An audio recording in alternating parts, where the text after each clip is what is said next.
Rocky up and into the air. They're beating and banging. Burn on the bottom, Kaufman up top. Kaufman, I think. No, Breyer by 1/1000th of a second. Joseph, no! At the line, Thunhorse pulls the win out at the stripe. Oh, he saves it. What's going to happen here? Here comes the canvas. Get your foot down. He's got it. He's got it. This is going to win.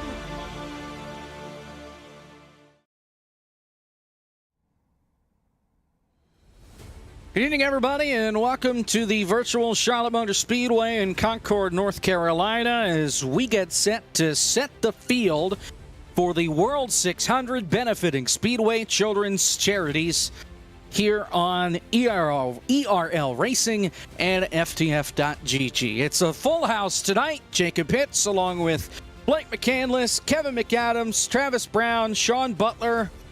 I don't know if Justin Melillo is going to talk in the booth or not, but he's also here. Josh Mendoza's running admin.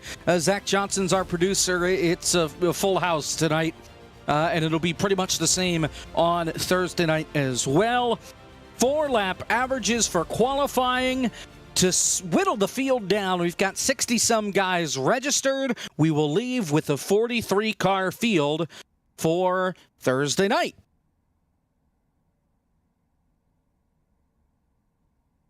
Yes, we will, Jake. Yeah, I was hoping somebody would pick it up. Blake's doing the driver's meeting right about now. And we'll get the first folks rolling here in just a couple of moments, as we've got two different sessions for qualifying here, basically. Because of how many people registered, we had to divide them up into two different sessions. The weather is fixed, at least as fixed as we can. The sun positioning, the track temp, all that. But it's going to be, qualifying. It's something that we don't do a lot of on the sim. Normally it's okay, here's a 5-minute session, good luck. Or we do the heats like we did for the 508. Or duels like they do in Daytona. This completely different, practically IndyCar-style qualifying here at Charlotte Motor Speedway, like they used to qualify them here for the World 600 back in the old days. But there should be more of this, I think, because one of my favorite things to broadcast and be a part of, especially for a big event like this, is live single-car qualifying. And you mentioned the IndyCar kind of format. This is the first of its kind in the NASCAR side of things for big events like what we have going on for the World 600 in a couple of days. So it's going to be about consistency and making sure that you keep mistakes to a minimum. And you mentioned the track temperature. It's 121 degrees, Kevin, and that is toasty down there. Kevin's away, so I'll turn it over to Travis. I forgot he went to go get something to drink. Hi, Travis. Hey, how we doing, Sean? Hey, we're good, man. Good to see you. I agree with everything you said. Oh, thank you, man. I was worried. So Kevin is the lone guy in the booth that's going to try and make the race tonight. He's going to go out and run qualifying laps a little later on tonight and try and make the big show on Thursday. Oh, and Justin Melillo is too. I didn't know that he was. He is. Cool. You know who isn't? Blake McCandless isn't. Yeah, I was going to say you, but because your wheel's out of commission. But yeah, well, I'm going out of town too, so I can't. What happened to the wheel? It's shout out to Thrustmaster. It just stopped working. Oh, the wheel! You're going out of town? Yeah, we're going out of town too. That's the main thing. But the wheel doesn't work, so we're out of commission for a while. Unfortunately, I'm going out of town on Thursday too. Really? You want to meet up? Depends on if we're going to the same town. I don't think we are actually. That's a shame. All right. Hello, everybody. Jeff, there he is, the man of the hour, Blake McCandless. Hello. The man of the next 6 hours, I think. Yeah. How's it going, everybody? So Jeff Shell will eventually lead us off here. He'll sit on at the end of pit road here for a couple of minutes, so that way everybody basically has the same amount of time sitting on pit road, tires cool off before he gets to roll off. And do you think any of these guys have like an exercise they do during this time? what exercise would they just do, like crunches or something? Well, maybe not necessarily like an exercise. Like maybe they have like a ritual or a song they listen to. Maybe they stretch. They perform a seance before they're qualifying. Like A small musical number. Maybe some high knees, or I don't know, just whatever. Some mountain climbers in Yeah. Yeah. Josh, you can send them. Ready to go. Race control, Josh Mendoza. I was waiting for 2 minutes. You wanted me to do 2 minutes. Give it It's not been 2 5, minutes. 4, 3, 2, 1. He's been released. There you go. You see him? He's sitting there. Does he see it? Does he see it? Oh, there it goes. There it is. There we go. All right, we're moving. Qualifying officially underway for the World 600 benefiting Speedway Children's Charities. Unfortunately, no e-racer predictor on this broadcast, so we can't see what the algorithm thinks. Golly, this is awesome. I love single car qualifying so much. This is going to be so much fun. Although, going out first, I mean, I hate that I had to choose somebody, but I mean, going out first in these is the worst feeling. So we'll keep everyone updated with the times, though. We do have a spreadsheet that we're going to keep track of. So just want to let everyone know. I'm sorry, Travis. I mean to just rain on your parade right there. Well, yeah, I was just gonna bring up that he's guaranteed to be the pole sitter for a little bit. at least 2 minutes or so. All right, so far, first lap here for Jeff Shell, and honestly, looks pretty smooth out there. Car kind of bumps a lot in 3 and 4 from when I've seen it. Kind of shimmies a little bit, if you will. Mm-hmm. All right, so Jeff will come across. He'll complete his first lap. What's going to be unique about this World 600, ladies and gentlemen, is you're not going to run 1 lap or 2 laps, and we're going to take the fastest one. We are going old school with this, and honestly, this was the suggestion of Dale Earnhardt Jr., who said that back in the 1970s, for about a 4 or 5 year run in the actual World 600, they used this format just like they did at the Indianapolis 500 to take laps, and we said, well, why don't we do something unique with it? So that's what we're going to do. So Shell, a little high off at turn 2, but keeps it going straight. So that's his second lap. He was a 2:13 on the first lap, a 32.411 for lap 2. A little bit high going into turns 1 and 2 there. He's got a late apex it here. So the tires are going to wear out pretty quickly here. And as we saw off of turn 4, this last lap for Jeff, he almost kicked the back end into the wall there. So these guys have to pay close attention to how these tires wear throughout their laps. So each lap is going to be different for these guys. I've heard there's a decent amount of fall off through especially the 3rd and 4th lap. If you kind of wear them up on the first 2 laps, you can see a 32.740, so about a 0.3 drop off there for Shell on lap 3. Wow. This is his last one. Chase Pierce is at the end of pit road, and I believe he'll get let go shortly to keep things along since Shell is on his last lap. Oh, a little bit of a wider line through 3 and 4 there for Jeff, and off at turn number 4 for the final time, our first official entry. Lost almost like 2 to 3 tenths every lap, Blake. A 9:14 for his final lap. And that'll do it for Jeff Shell, the driver out of Lexington, a 16.16 iRating, and that will be how it is scored. So you'll see, or at least what we can see on the iRacing side of things, is a 32.213. We will be inputting the times, though, to give you that exact average of where everything is lined up. But honestly, I'd say a pretty solid run for Jeff Shell to start things off. It's so difficult to be the first one out, too. And I didn't plan this, guys, but 2 Buicks to go out first. Hell yeah. Sure you didn't. Are you sure? Yeah. So got Chase Pierce, the number 17 Top Hat Comics Buick. Chase was actually second fastest in practice. And by the way, Kevin's back. Hey, Kevin. Hello. Yep. I'm making dinner. So your 4-lap average for Jeff Shell, 32.569, 570 perhaps if you round it up. So, well, 5.695. So you'd round up the 5, you'd get a 0. So you'd have to correct the 100th up. So appreciate you being here, Jake. 570. Yeah. Well, so he runs not the mathematicians. 0.5695, I guess you could say, while we have 69 drivers that initially signed up for this. A 1:75 for Chase Pierce, so that is quicker than Jeff Shell's first lap. Second lap, a 4:52. So falling off a little bit here. Golly, and we have 67 people watching. Golly, we were so close to greatness.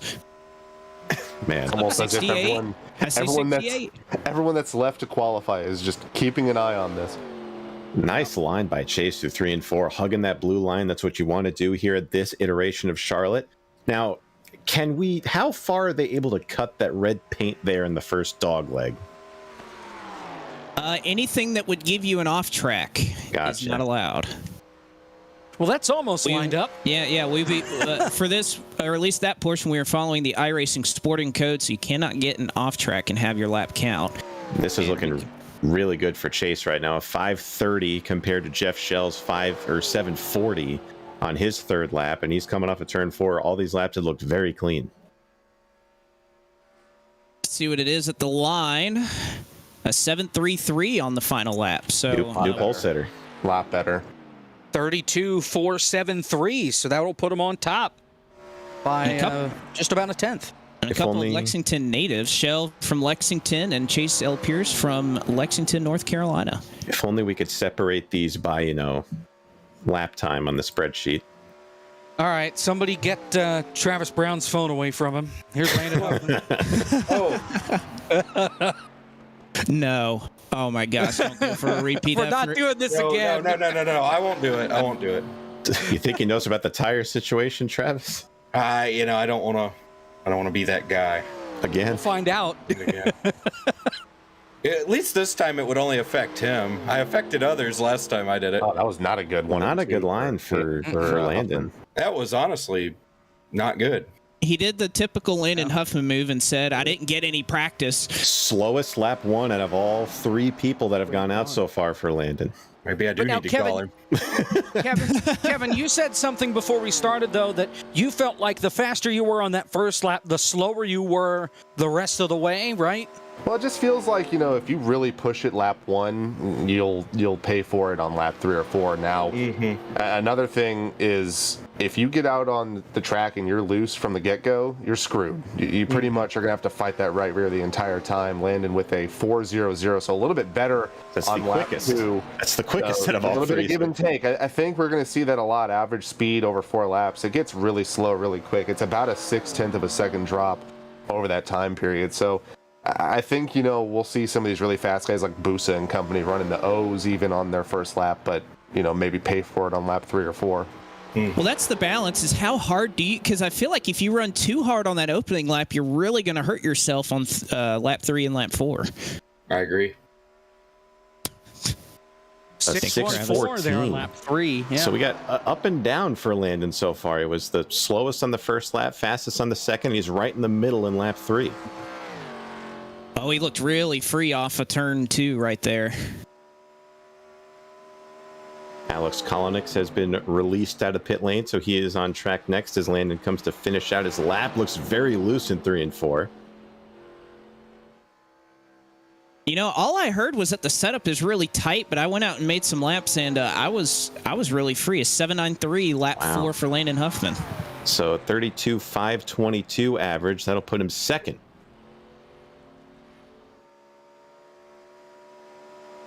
I'd say a solid run. And Alex out of Claremont, North Carolina. Alex Kolonix in the Pontiac. Well, didn't he say he wanted to be in another car? He wanted to be in the Thunderbird. I believe. Why does he have an anime girl on the side of his car? I don't know. They didn't put those back on the cars in the olden days. Oh, he's loose. It's tight and then loose. Well, didn't they do like pinup girls instead of anime girls? It was like the old World War II style pinup girl? Like the Betty Boop style things, I think. Yeah, exactly. Sure. Sorry, I'm supposed to be race control. Whoa! Really sideways through 3 and 4. Yeah, if you're loose this early in the get-go, he's going to be really hurting on his 3rd and 4th lap. Cosman says that's a good car. Thank you, Cosman. 37 on lap 1. That is definitely not what Alex wants, and he is still hanging out that right rear. That is the slowest out of everybody. And you mentioned, Kevin, if you get loose on lap 1, that is almost a death sentence in this because those tires will just heat up very fast. through 3 and 4, and I feel like 3 and 4 is the trouble corner. It's a little bit tighter on the entry, a little bit more of a tighter radius, and you got to really steer it, and as soon as it starts to open up, you really get loose. Next lap, only a 407, so only a 300th drop off, so he's still averaging a 3, but lap 3 going to be really important for him to keep that balance.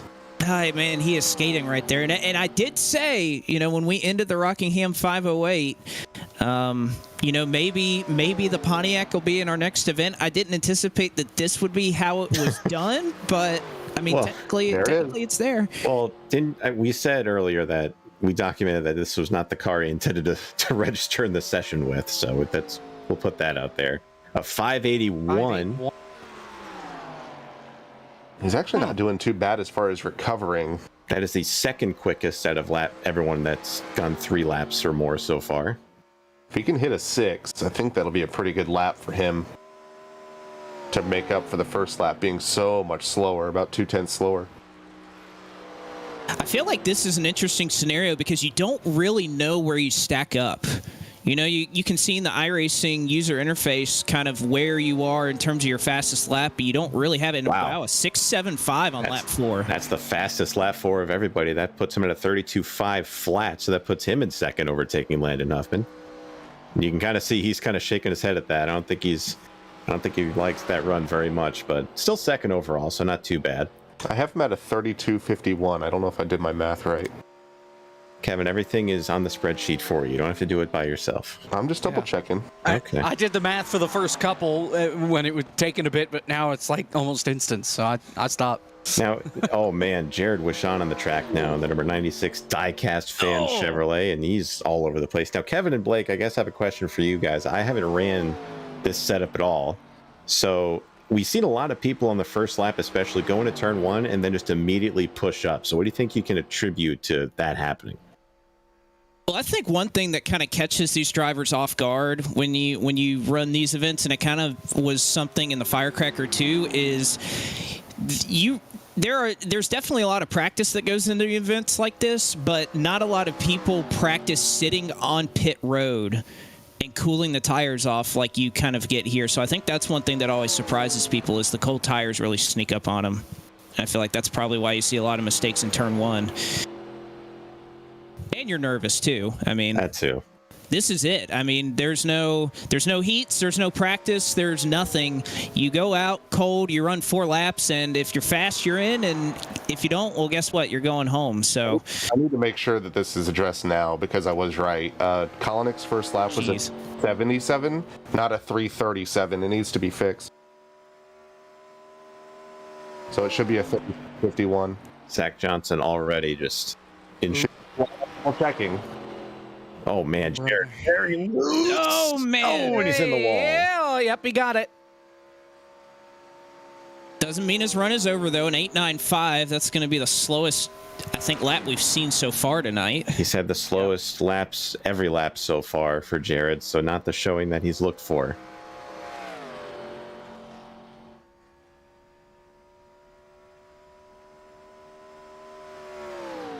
See as Craig is going to get released here. The next driver up, Wishing, kind of running that seam up, moves up a little bit in 3 and 4.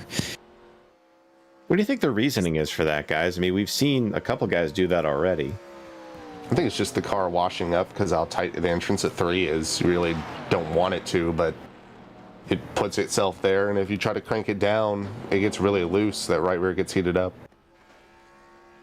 So I want to inform everybody what a great person that Travis Brown is. Remember before we went live, he was saying, I need to take a shower at some point. Well, he's going ahead and getting that out of the way now so that he can run Moon Car after this is over. Incredible. What a guy. Oh, man. So Craig. Connection issues here for Jancic. Oh, boy. That hamster to start spinning a little faster now. Come on, son. You don't see it on Zach Johnson's feed here, but he is barrel rolled at least 3 times for me on my feed. Oh. I feel like he's appealing to a large audience. Free beer and hot wings. And morning show, whatever that means. And morning show. Or maybe it's just free beer and hot wings morning show. It's a slick looking car, though. Thank you, Zach. I just love how Zach can say Zach can just say whatever he wants. A 290 first lap for Craig. By the way, this is the first, Ford fast. Ford Thunderbird we've seen. I think Alex wanted to drive the Ford. He said it drives a lot different. Oh, boy. Yeah. Than the Yay, Chevy. that's the wall. So that's 2 wall hits. How many wall hits do you think we have tonight? So I want to keep track of that. That's the first one, at least coming out of 2. We're what, 6 cars in, and we've already had 2. The 33%. We might hang around that. 542 lap 2 for Craig. If this third lap can be any better. That is the second slowest out of all competitors for lap 2 so far. I wonder what the free beer and hot wings morning show. I don't know. Sounds like a show that maybe Travis would be interested in listening to. Maybe it's good placement. Now we're curious. Maybe we can check it out. Yeah. I don't know if it's a separate thing though. Is there free beer, hot wings, and a morning show? Yeah, that's what I'm trying to figure out. Hey, Blake. Yeah. Michael Klein is not in the session. Uh-oh. I think he actually said he was oh man to the emergency room. Oh no. Not for like a terrible reason, but he said he would not be able to make it. So that's unfortunate. Of course, we want to wish him all the best because clearly that takes precedent over what we're doing here tonight. Oh yeah. Hope everything's okay. Yep. So Michael Klein, we wish you the best as Craig will come around turn 4 to the start-finish line on lap number 4. Is a 32.827 fourth lap for Craig Janzak. That'll put him at 5th overall. This might be the earliest time to ask this. Where do we think the cutoff could be? I thought a 4 was going to be what you needed to get in the show at the very least, but do we think it's going to be a mid 5, a high 5, low 6? I'll give you a high 5. I appreciate it, man. So nice of you. Knew it was coming. Here's Toll Owen in the Tango Wolf's 09. 09? I guess, is that what the sponsor is of that car technically? I don't know. Yeah, Tango Wolf 09. Is that his Twitch account? I believe so. I believe, okay. Yeah. Neat. Give old Toll a follow. Moon Car regular. He's in there all the time. About to complete his first lap. We've had a lot of free agency news across the racing world. Of course, we heard about Tyler Reddick going to 2311 in 2024. Kevin's heard it. Yes. IndyCar fans, you may have heard that Alex Palou and Chip Ganassi are apparently going to be together for next year. Well, not so fast. Man. Alex Palou just tweeted 5 minutes ago, I have recently learned from the media that this afternoon, without my approval, Chip Ganassi Racing issued a press release announcing that I would be driving with CGR in 2023. Even more surprising was that CGR's release included a quote, which did not come from me. I did not approve this press release, and I did not author or approve that quote. As I have recently informed CGR, for personal reasons, look out, we're good. For personal reasons, I do not intend to continue with the team after 2022. Oh. So, oops. See, It's been spicy. Philly press releases season all has day. been in full effect today. Bag has That's been your fumbled. reigning champion. And actually, how about this breaking news? As we speak, McLaren is signing Alex Palou for the IndyCar Series in 2023. I thought, so is it him and Rossi rumored to be going to McLaren now? Because Rossi has been the rumor. I'm not sure. Rossi's been the rumor for a little bit because of his, I don't know, tumultuous. Tumultuous. Yeah. Those are big words. Well, So, anyways, so Tal Owen affiliation will with come off at turn 4 Andretti here. lately. His relationship. yeah. It looks like his third, fourth lap going to be a 32.739. That kind of resembled a lot of the run we saw out of Landon Huffman. Pretty consistent for Tal Owen, who finished 11th in the Rockingham 508. Second fastest lap 4, but 6th overall. Oh, man. Davis Warren got the wall coming to the green there. I don't know if anybody else saw that. Just had the stream up to my right and happened to look over right when we cut to him and he bounced off the fence. Davis Warren in the Xfinity 500 Martinsville Speedway Chevrolet Monte Carlo. Interesting sponsor considering the track we're at is not Martinsville. Gonna say I'm at the wrong track. Here we go. Well, it's advertising the race. That's Yeah, and happening even on the in- back it says "Call me for tickets." So Yeah, maybe call, he's a salesperson for ISC. Yeah, so call Davis Warren. Well, he'll get you hooked up. October 30th, 2 p.m. I was at It'd be that real race. awkward if he was printing fake tickets. Should we call him now? I don't think he'd appreciate that. I don't think so either. So the driver name on his car, it says The Grease with an American flag above it or next to it. Okay. I'm just pointing that out. Oh, look at that four-wheel slide off of 4 for Davis. First lap, by the way, was a 70, 32.707. Second lap, a 6.67. So Quicker.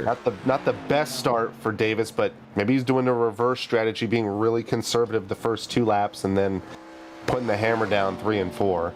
Blake, dare I say, people might have to save tires in qualifying in this? I mean, you still want to push, but I think you can definitely overdrive and hurt yourself later in the run. If you're running like 32 O's or something, I think you really have to wear the tires to be able to do that. But let's see if he can keep it consistent. 7.46 here on lap 3, so he's been running around the same lap times every single lap. If he can run another 7, I think he can beat Wishing in the 96, put himself in 7th, but... That's the problem, though. You run slower on those first 2 laps, and you get to the end of this deal, and you're at the bottom of the order. Not much you can do. Now, just for clarification, if you guys missed this, but there are no heats or anything or LCQs for this race. This is it. Yep, you have 4 laps to get in. That's it. Final lap is a 9.63. That is the second slowest, and that'll put him in last. All right, so on track now is the number 88 National Guard Chevy. This should look familiar. Leo Bonacasa making his way through 3 and 4. I'm interested to see how you kind of want to take that line in 3 and 4. We've seen some cars run the middle. Some have gone all the way to the top and really cut down on exit. These 87 cars, as much as kind of the top side is in play, if you run, the next-gen car here at Charlotte, these 87 cars don't turn very well on the top side of the racetrack. So I've always been interested to see who's going to go up there to get up to speed. I'd also like to note our previously Daniel Silvestri was supposed to go out before Leo, our Rockingham 508 pole sitter, but he has not made a run. So we'll monitor that. Neither is Kyle Benson. Yeah, Twitter earlier today, he said that he would not be able to make it, unfortunately, Daniel Silvestri. So 372, Bonacasa's first lap, not bad. Well, considering it's such a wide range of lap times. We have our fastest is Chase Pierce at a 32.1, and then we see our last couple guys, Leo and Davis, running 7s on their first lap. So it's a wide variety of lap times on lap 1. It's a pretty unique. I like this format. I do. I love the 4-lap average. I think it's pretty cool. 591 lap 2, so he's losing a little bit. Oh, really? It kind of sideways into turn 1. But that's what we wanted to do with this is single car qualifying is a pressure that you almost can't replicate anywhere else because you can't blame it on anybody. You can't say I got wrecked or they worked against me. It's just you trying to go as fast as possible, and that's it. Oh, he is counter-steering in that car. Mm-hmm. Blake, I would disagree with you on that one. I'll just say this much. So many drivers complain about wind and track temp and that they didn't get a good rollout. I can tell you right now. Leo! Oh, man, he smoked the right rear. Sorry, go ahead, Josh. I was just going to say race car drivers will always find a reason to say it's not their fault. Well, it's a good thing this is static weather. Well, yeah, that's true. Static weather, track temp looks like it's going to stay 122. Only real difference we'll see on the track is maybe the rubber getting pulled up a little bit on that bottom line as this session progresses, but even doing that session I did, the open session, the track was pretty busted up and it was pretty consistent. Our first 33. That significantly hurt his average. He was doing pretty well up until that point. Yeah. Well, again, it was the right rear. We've seen that if you're loose for about 1 lap, you're really having to chase it for all 4 laps, and that's tough to deal with. As we take a look here, our next driver, Jameel Hawkins. Love that Bell South scheme. That Kenny Irwin Bell South car. Not the Joe Nemechek, the Kenny Irwin. I gotta say, I prefer the one at the front. That I prefer the white coloring over the green at the front, but it's still a good-looking car. I do too. The Bell South base scheme, this overall scheme, it looks good whatever color you put it in. It's a fantastic car. Couple of heavy hitters have recently connected. David Brown and Brandon Hawkins have made their way in, so they'll make their laps very soon. Hawkins was quick as well in that open session. I think his best lap was an 05. So I'm sure he'll be a front runner to contend with Pierce on that 4-lap average. First lap is a 32.675. And it's the slowest so far. Very conservative lap for Jamil. But it was smooth. I think, it wasn't erratic. So I think we may see some consistency here out of Jamil, who's having a very fun summer, by the way. He's doing an internship program with the Motor Racing Network. Oh, nice. Cool. So, nice. Very cool opportunity and experience for him, I'm sure. Stuff we wish we could do, he's doing. So very good for Jamil. Yeah. And another 675. So he's consistent as you could be. Yep. The epitome of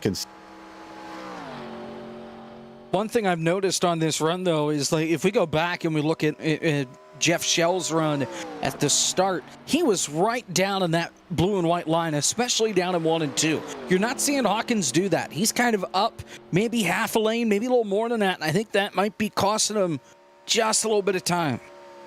I think that's what you want to do, especially at this iteration of Charlotte, as we kind of touched on at the top of the broadcast. You want to keep the left sides right on that blue line as much as you can. Not only is it the shortest way around, but Kevin and Blake would attest there's a little bit of extra grip down there, so that'll help you out with your time as well.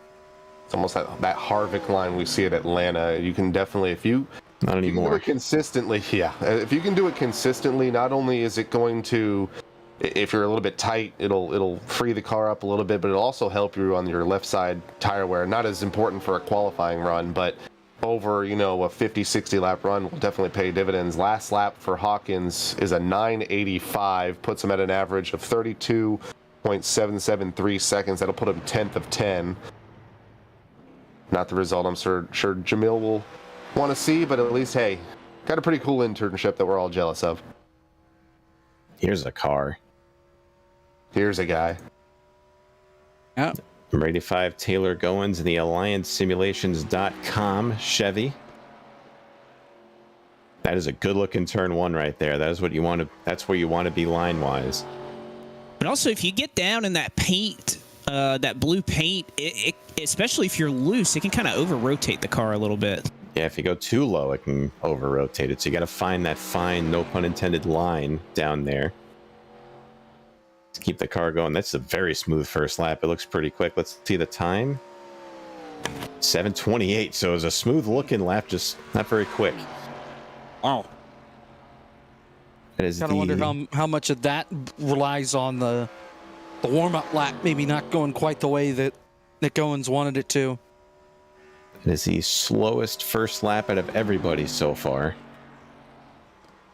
So far we've had 10. We'll have just short of 70 drivers make a lap. We've had a couple of replacements kind of fill in here this last day. Of course, people having obligations middle of the summer, trying to work out with that. But I believe we'll have just about when it's all said and done, probably about 65, 66 drivers that end up making a time. So in very, I want to say mid-90s ways, we'll send home about 25 drivers. But a 10th faster for Taylor on his second lap, so showing improvement there. See if this third lap is faster. Could he be the first driver we see to improve every lap time? Looks really good off of 3 and 4. Let's see what the lap time is. Back to a 7:21 for Taylor Goins. Really like the look of that 711 car, too. Oh, yeah. There's one of the all-time classic paint schemes there, so very easy on the eyes is that scheme.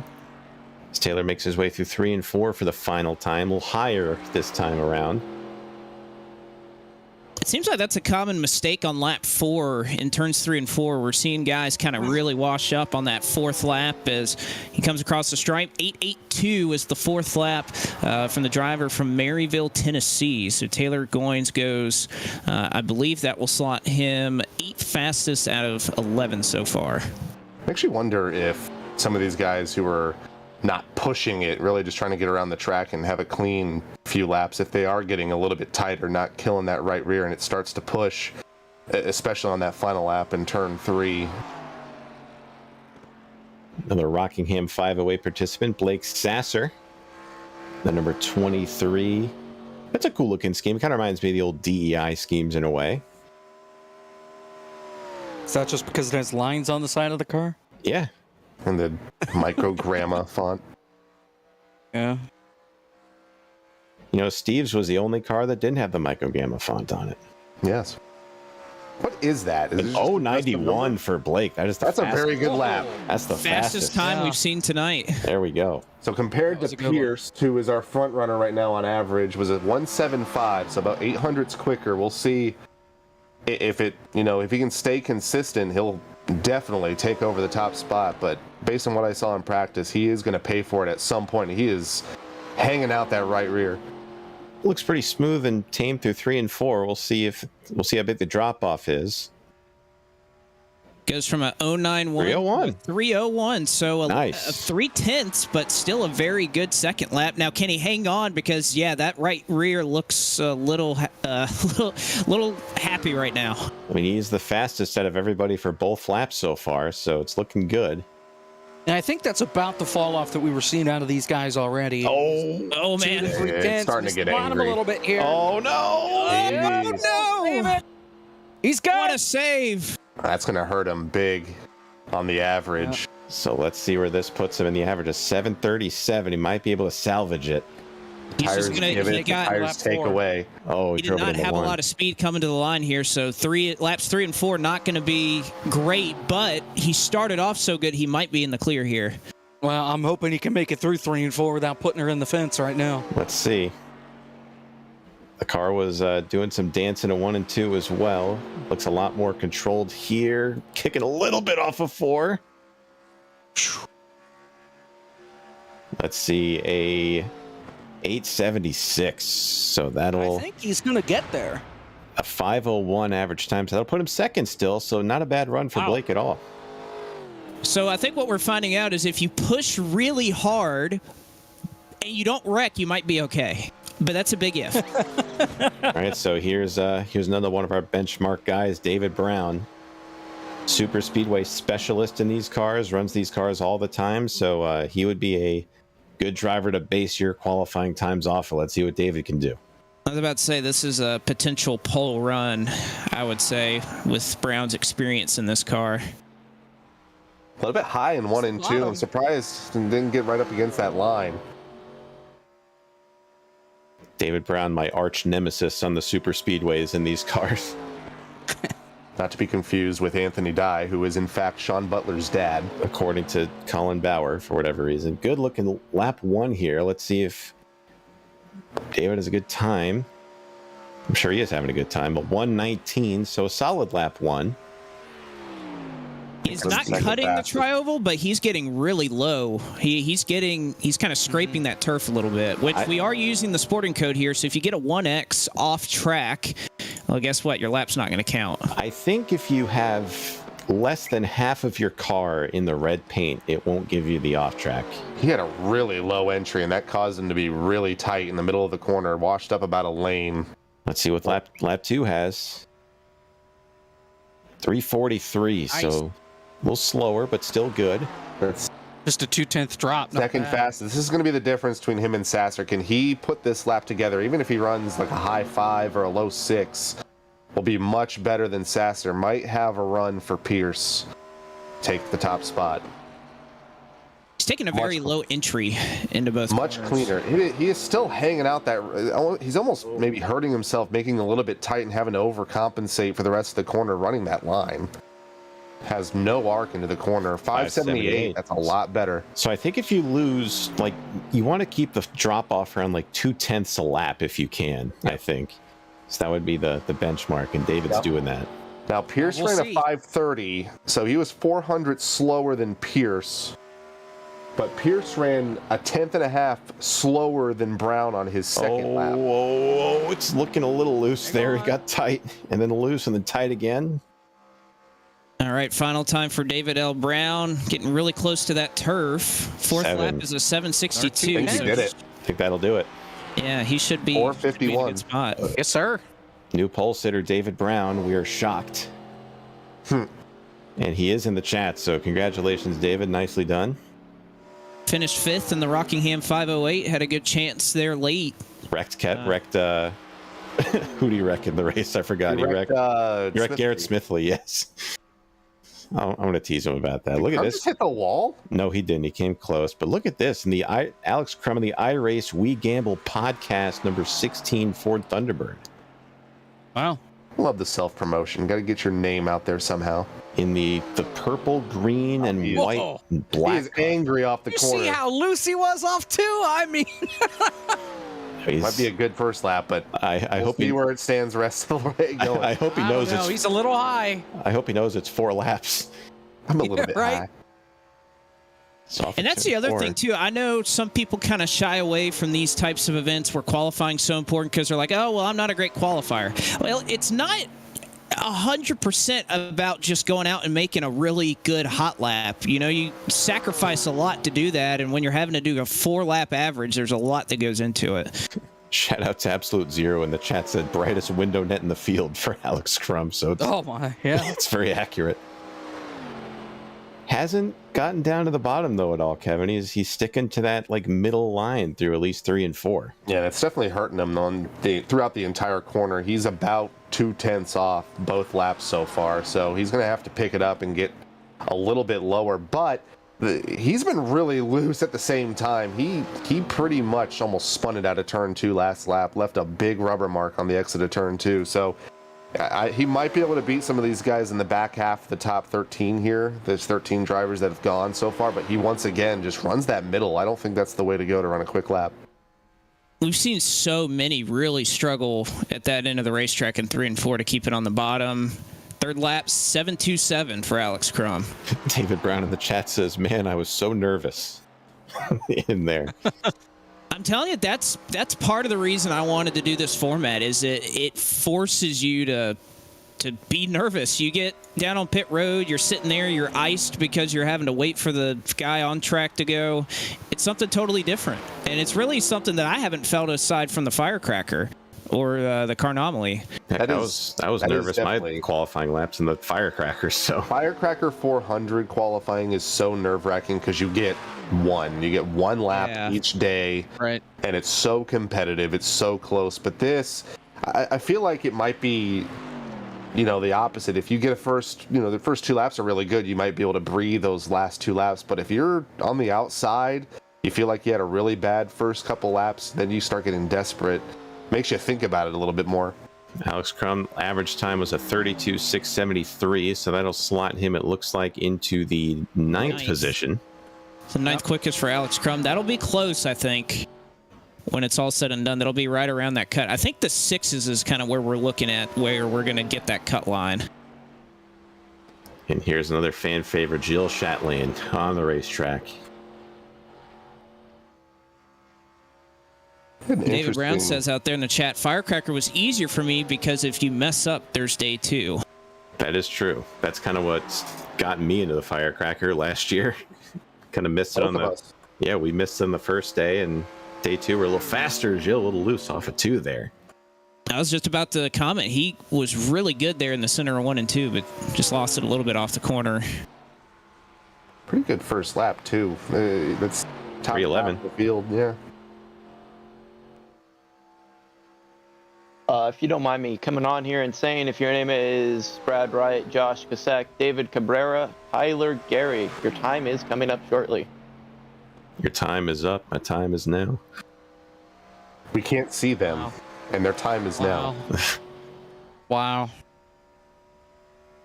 Got to be very careful with John Cena, from what I've learned in my time. just sneak up on you. You know, I went to a karaoke bar and he literally snuck up on me. Yeah, I was there, and then like 30 minutes into us being at the karaoke bar, suddenly John Cena was sitting at the bar behind us. True story. Thank you, Josh. 574 for lap 3 for Shatland. That's a great lap 3. That's a great lap 3. Very consistent. He's only lost about a tenth and a half each lap. He is loose though off of turn 2. Faster than David, our pole sitter, lap 3. We had some commercial that featured John Cena in it. Oh my, yeah. That's gonna hurt. 3 and my goodness, 3 and 4 has just been the trouble spot for everybody. 878. 8, so not where he wanted to end it, but I think he'll still make the field. Not bad. P6. Yeah. All right, boys, here we go. Another one of the fast guys, Canada's own Brandon Hawkins, nicest guy on the service by far. Pretty darn good driver, too. So we aired a commercial with John Cena. John Cena was in the commercial, like featured in it on our college TV station, and like we broadcast our stuff on Facebook or whatever. The broadcast got taken down. Copyright strike from the WWE because of the commercial. Even though you had John Cena there to do a commercial for you. No, like we didn't film it or anything. It was something that we had gotten from somewhere but should have been copyright free. And 96. Yeah. Second quickest out of the first lap so far for Hawkins. So I went in and deleted the commercial and it'll never be seen again. Man. I don't know if that was... It's hard to tell when these guys get a little bit sideways if it hurts their exit. It seemed it might have... Yeah, he's loose. He's hanging on a lot slower in 3 and 4. It's okay. I trust Brandon Hawkins not to spin. He will save it if he gets loose. 344 on lap 2. A little bit slower than Brown. 1,000th. On his second lap. Slower than David. My! Oh, man. Look at the tires. So let's see if this hurts him.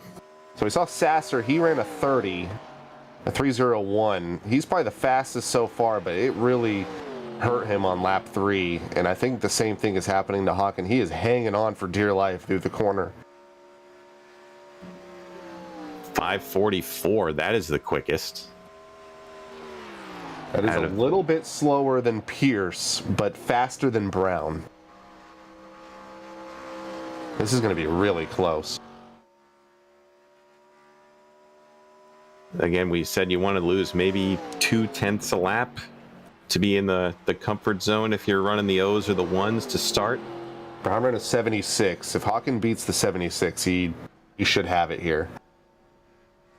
Looked like a good run through 3 and 4. One of the best we've seen. 65. 9. Crushed it. Nice. 4:11. That's Nice. That He might won. be a pull. Hawkins, I can guarantee, was smiling that whole run, and he's smiling even bigger now. Yeah, thanks, guys. Well, I didn't think it would be that good, but it was. Pretty clean 4 laps there. I love Brandon Hawkins. He's so great. If you never heard an interview with Brandon, he makes you So happy. wholesome. Yes, he is. Here we have Jake pulling in the iconic Papyrus machine. Great paint scheme, by the way. This paint scheme won a Firecracker 200 back in 2020. He was also in the Rockingham 508, featured in the radio recap as well. He was. Yep. Pulling a big supporter of these cars and an iRacing employee. Still hasn't put lights on Daytona 07. Still waiting for that. A 384 on lap 1 for Jake. A couple guys notably missing right now. Brad Wright, Josh Kosick, David Cabrera, and Tyler Gary were all supposed to go, but they are not here yet. No, Gary said is in in. chat that he just woke up and just jumped into the session, so he is here, I think.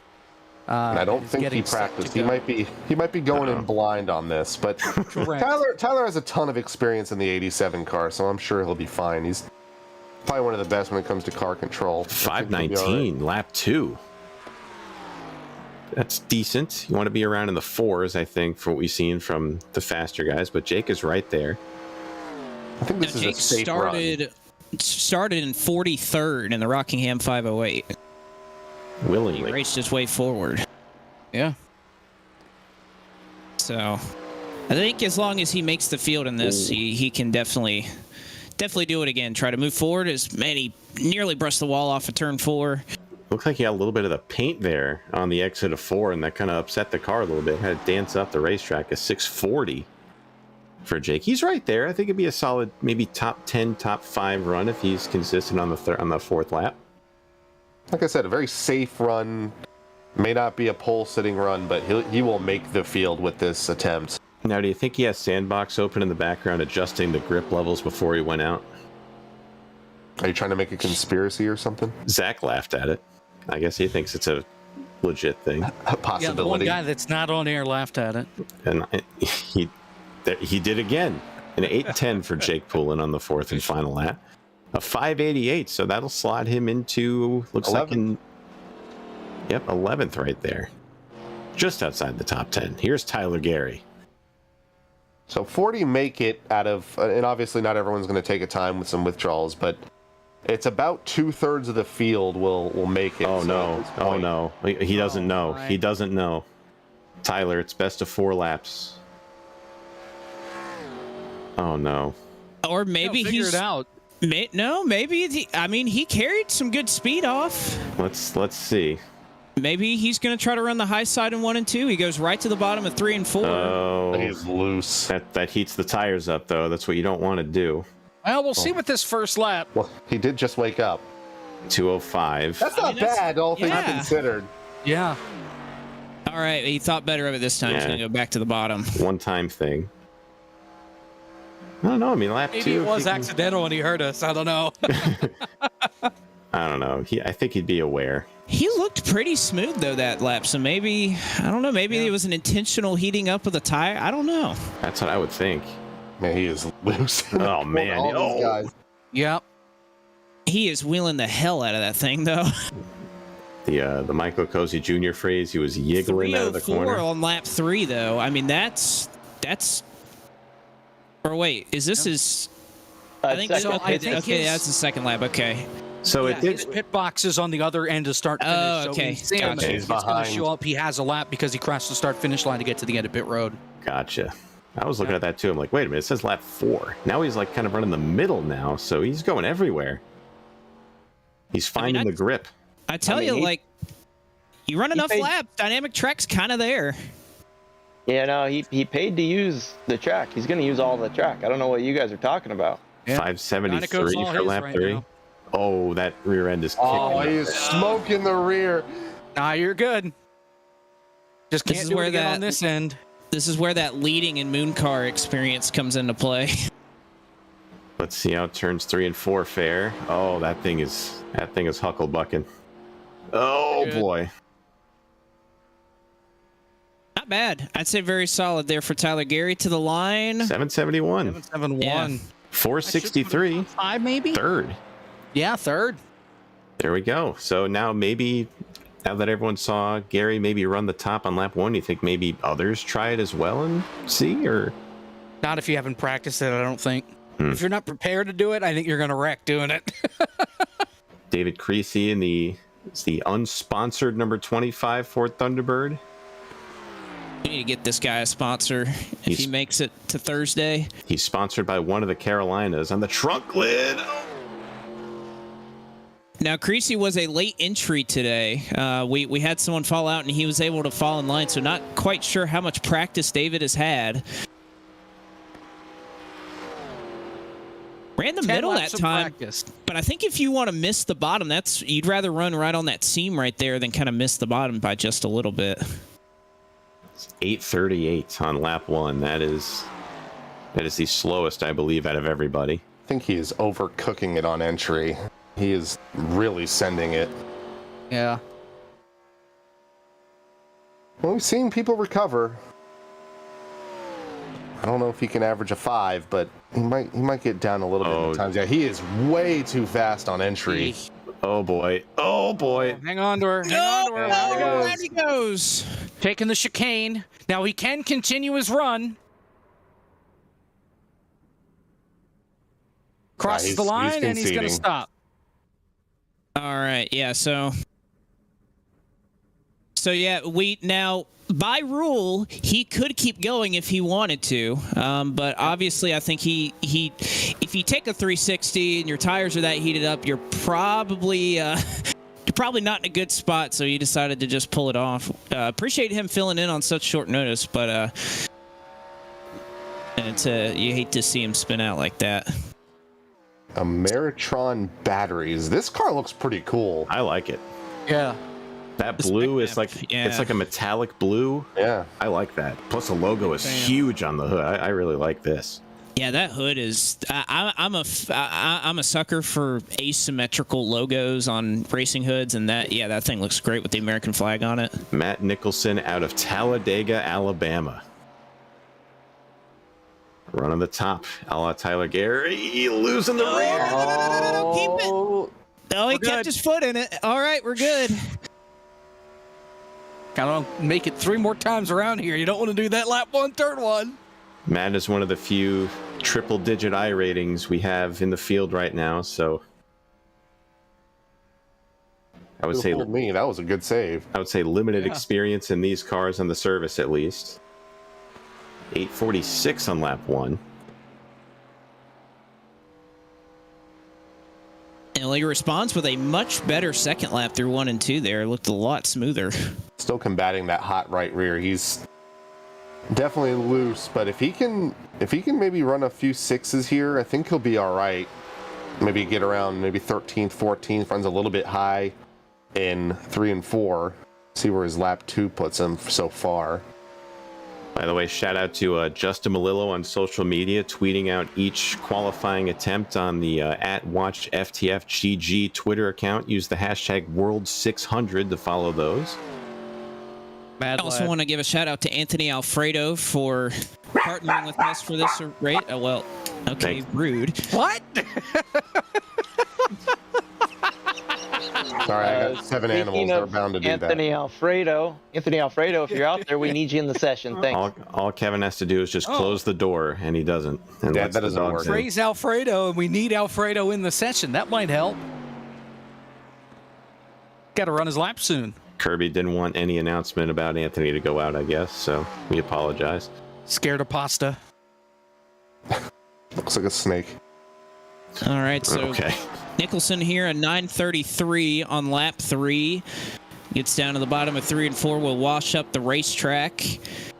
I got to admit, though, Nicholson did a great job after losing it that much on lap 1 to not really have another moment. He did a really good job. 9:75 will be on lap 4. Pretty consistent lap times. Again, probably not going to be in a great spot at 8.84 average. It's a shame because that car looks amazing. It does. It's a real shame. There's another I'd love to good-looking see that car in the field. Seth Knoll in the HendrickCars.com. Ford Thunderbird. No, it's actually a Lumina, sorry. I forgot people still do that. He did not elect to go directly out on track. He took the apron through 1 and 2. That's interesting. We'll see how it works for him. Yeah, we'll see how it plays out. I'm actually interested to see how that would fare. Looks very good through both corners so far. We'll see the time. 4:09, not the fastest for Seth on the first lap.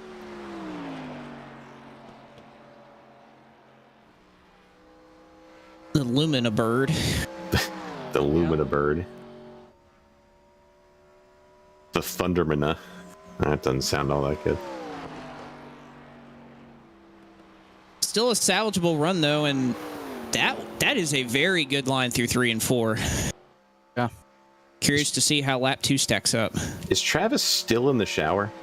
I don't know what he's doing. 382 on lap 2, so a pickup here for Seth. I think the second driver we've seen pick up on lap 2. And that's probably the fastest pickup that we've seen, because the other one I think was a 32.7 on lap 1. So really good second lap there for Knoll. That is another really good 1 and 2 right there as well. That's the third or fourth fastest second lap out of everybody. So good showing there. didn't participate in or at least the main event of the Rockingham 508. 6:01 on lap 3. This is pretty good. Looking good.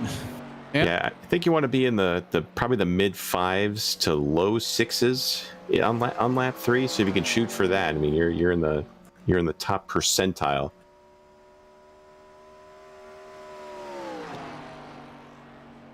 Into turn number 3, a little higher. Maybe we'll catch a few of the bumps there, so I'll have to sacrifice some speed.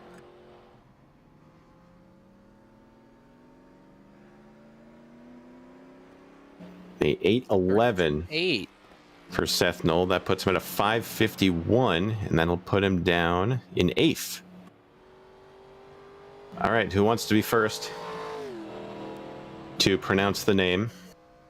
Kosmin Ionescu. How about that? Kosmin Ionescu. We're all wrong no matter what we do, but... Fun fact about this car, probably not very fun, but he painted this base for me when we were updating my car, and this is the first time I ever told him that I didn't really like how it looked, so he took it and he made it look really good. So that's just what he does with paint schemes. Wow. I don't know how he does it, but he does. I didn't know it was legal to tell Kosmin I didn't like what you painted for. I never thought I would ever say it. I felt really bad, but he's like, I was kind of thinking that. And I think he secretly just wanted it for himself, so it was calculated. Kosmin is very underrated in these cars, though. Another Rockingham 508 participant, performed very well in that race. 129 for lap 1 for Kosmin. Nice. There you go. You sound surprised. You just said that you're not surprised he's an underrated driver, but yeah, I'm happy that he had a good first lap. A good buddy of the stream, Kosmin. Now let's see how he performs on the rest of this. So lap 2 looks pretty tighty. Shooting for like a 0.2 slower, so like a 380. There we go. He's right there. Right there on the screen. He's right there in front of your eyes.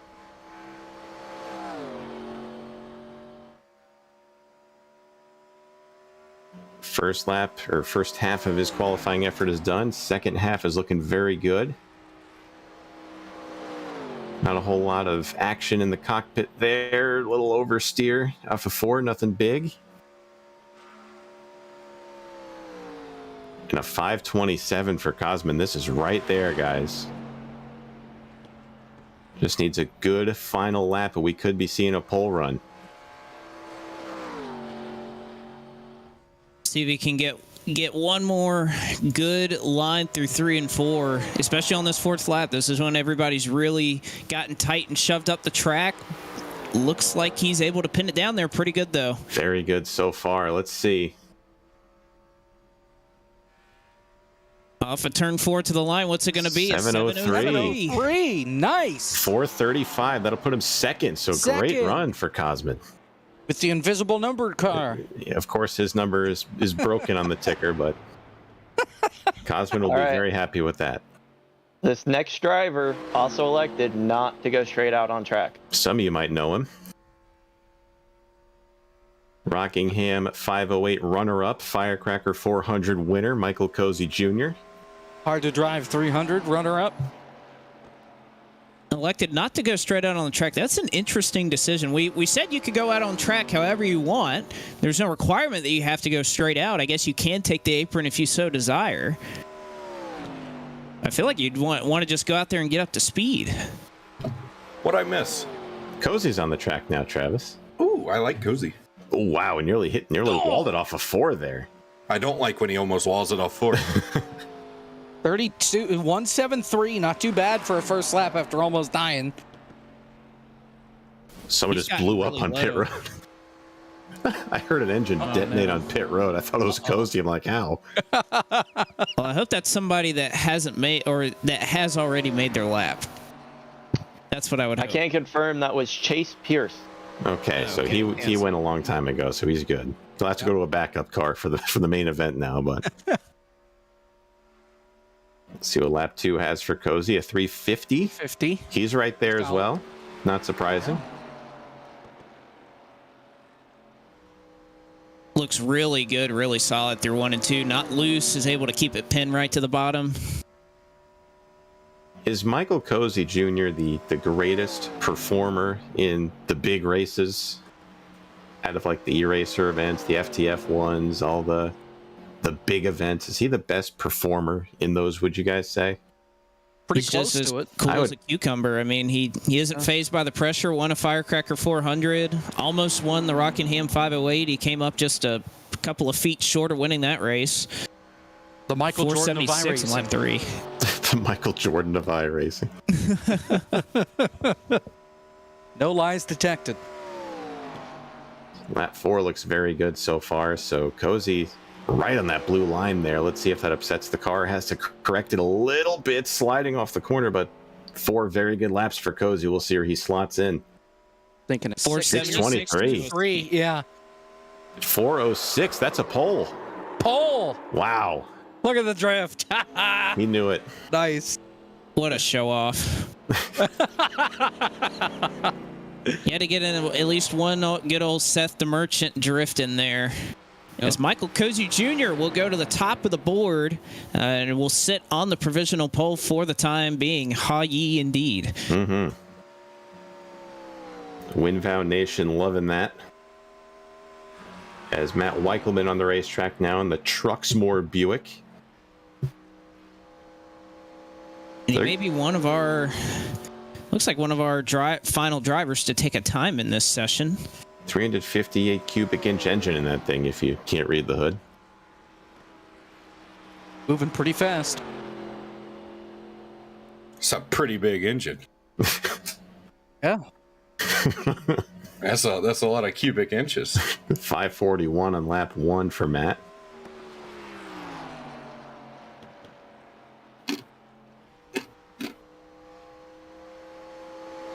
So unless we have Tom Morano, Brian Blackford, David Cabrera, Josh Kosick, and Brad Wright hop on in here, I would say, as Blake mentioned, Matt is the final car in this session to put a time down. There's quite a number of actual on top of that even. I'm counting about, looks like 10 people who did not take a time. Dan Silvestri, Anthony Alfredo, I don't know if I mentioned him, Kyle Benson, we already went over why Michael Klein isn't here. I do see Brian Blackford loading in. He was supposed to be the car that went before Weichelman, so we will allow Blackford to go out on the racetrack. At the buzzer, Brian Blackford. Yeah, you ain't kidding. He's probably trying to work on his new video game. Lost track of time. Don't blame him. It takes a lot when you're making stuff. Game's kind of fun. I don't know if anyone else in here has played it, but I got an opportunity. Try it out. Pickup there for Weichelman goes from a 6.76 to a 6.59 on lap 3. Has looked really, really smooth. No bad moments or anything. And Brian Blackford says he's loading in, but he says he has no force feedback. It just died, so he's going to run this lap with no force feedback on. That's tough. Off of turn 4, Weichelman and his Buick LeSabre. Time does he run a 9:38 here on lap 4. 7:04. That'll slot him into 18th. That might be on the fringe there for making the show, I think. It'll be close. Brian Blackford, if you're loaded in, let me know. Gotta get on here quick. He's not in yet. He's making his way in. There's Blake's car. Blake joined as a driver for some reason. Why in the heck did you do that? Well, because it doesn't matter for practice. Since we're in a practice session, it doesn't screw up the ticker or something.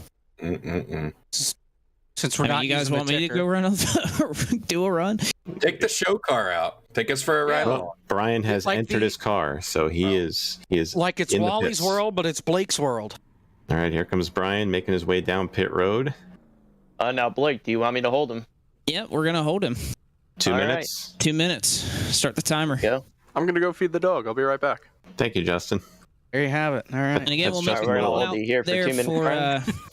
anybody, Silvestri, Benson, Alfredo. Why is Wow, Blake, that is a heck of a run there. What? You want to tell us how you got a 29-second average? Man, I'm just that good. You went out Who there added in my an name Indy to the car. ticker? Well, Zach did. Gee, I wonder, the one guy who Okay, has there it access to. But if there is anybody with these names, Michael Klein, Kyle Benson, Silvestri, Brad Wright, Josh Kosick, Alfredo, Brandon Zimmerman, Tom Moreno, and Brian Blackford, who's obviously on track right now, we'll try to get you in. If not, we'll move over to the second section. We'll try to work with you there. Should we call some of them? Well, I don't have some of their phone numbers. I do know there were a couple people saying they may run a little bit late. It was kind of hard to gauge exactly how long these laps would take because this is a little bit of a different format. We haven't done it before, so we were trying to space it out, and it was kind of hard to give an exact time because I didn't want to be wrong and then tell people to show up at the wrong time. So, should we invite the drivers into the Discord if they want to get interviewed potentially? Yeah, of course, if you want to get interviewed, we are in the FTF Discord right now. Yeah, so if you want to hop in, if you have the Discord, just hop in the interview waiting room, and if you want to discuss your lap or whatever, we'll pull you up and have a word with you for a little while. All right, we're down to the final 15 seconds here before he gets released. Jacob Hitz, I have good news. The Phillies are winning. Bryson Stott has hit a home run. Well, holy hell, that never happens. Okay. And they're tied at 2. Well, okay. I'd expect a little bit more than that, but all right, I'll take it. Forgot they were even on, to be completely honest. Somehow, Odubel Herrera's 1-for-1 tonight. All right. In fact, he knocked in a run. Incredible. You're clear to go, Brian. I told him he could go. Jake Poulin's joined us. Hey, how's it going? Hey, Jake. So you're currently sitting, where are you sitting? You're sitting 15th right here. So what'd you think about your outing there? Were you more like conservative, or were you just trying to put some solid times down? Yeah, I think I might have been a little too conservative. I just saw a lot of guys just absolutely cook it there early, and I just wanted to make sure I didn't absolutely run a terrible time. But I think I maybe could have got a little more out of lap 1 and 2. I will say, I don't think we're going to talk to a single driver tonight who says they couldn't have gotten just a little more out of their lap. I know I could have. Thank you, Travis. Thank you, Travis. Yep. All right, so the final participant in this session is Brian Blackford, the iconic NASCAR Hall of Fame Chevrolet. He was a front runner in the Rockingham 508, played the strategy right, finished in the 4th position. As he and Landon Castle were kind of working together throughout that whole race. They kind of played the strategy, would stay out and caught a few cautions. A 112 for Blackford. Again, if you're just joining us, Brian has no force feedback on his wheel right now, so he has no feel for the car whatsoever. So running a 112, no force feedback is admirable. Ray Alfala in shambles hearing that. Wow. I'm just going to point out that AJ Henderson finished 4th in the first Firecracker 400 with a controller, and that just has rumble, so I don't know. 355 for Brian, solid lap 2. Great second lap there for Brian. Another question for Jake. When are those lights for Daytona 07 coming? I don't think I'm allowed to comment on that. Oh, man. Wow. I'll pry it out of Jake one of these days. I only ask him every time I see him, and I think he gets more annoyed the more I do it, so I apologize. We should try to trick him into saying it. This might unseat Cozy. From what I'm looking at Blackford, he's been very smooth. This could be a pole run. Let's see his 526. 526. Wow. I'm telling you, he might challenge for it.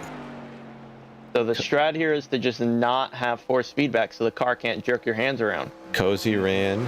What did Cozy run on his 3rd lap? He ran a 476. But Blackford ran he had him by about 200ths on lap 1. Lap 4 is looking really good so far for Blackford. Off of turn number 4, let's see. It's got to be to 623, I think. 666. Ooh. That's a 415, so that'll put him 3rd. 3rd. Behind Hawkins and Cosman. Look at all these 80s in the Cozy. top 10. Front of Cosmo. 84, 83, 86. All I right. gotta say, good for Blackford, because I basically messaged him and said, "Hey, you have to run right now, right?" And he said, "Really?" And so he just loaded in here at the last second and just busted off a time to put him third on the board. Wow. That's not too shabby. Yeah. So I'd say well done there for Brian Blackford. Attaboy, Brian. All right, well, I think that is going to do it here for our first session. I think we can safely kind of go ahead and move forward to session 2, unless I don't think anybody else is going to load in. So, yeah, I think we can go ahead and do that. If your name's on that list and we called your name out earlier and you haven't run your time, please get to us. We'll try to see what we can work out for session 2. Again, this is a charity event. We want everybody to run. And, one thing I was kind of worried about, I don't think is in play, is I really didn't see a performance difference from, early in the session to late in the session. Because I was wondering if people was like, well, maybe if it gets faster, I'll wait longer and maybe miss my time. But I really don't think that's the case. It didn't seem like there was a real difference between anybody, depending on when they went out. Kosman Yonishu and Seth Knoll are in the house right here. How you guys doing? That was really good. Hey, thanks for asking, Sean. I appreciate it. No problem. See, I think that's the first time I've ever said Cosman's name, and he said something that was okay. That was good. That's the first positive feedback I've ever gotten. That was very Romanian of you. I appreciate it. Been brushing up on my Romanian. All right, I'm just going to save the replay here real quick, make sure we got all that documented. Hey, I got it too. So if yours fails, mine works. Thank you, Zach. No one can hear you. Wow. Gee, Hey, just want to butt in here for a second. I've been looking at the times, and I've noticed there's like quite a significant gap between me. I think I'm 16th, and the next car is about a 10th.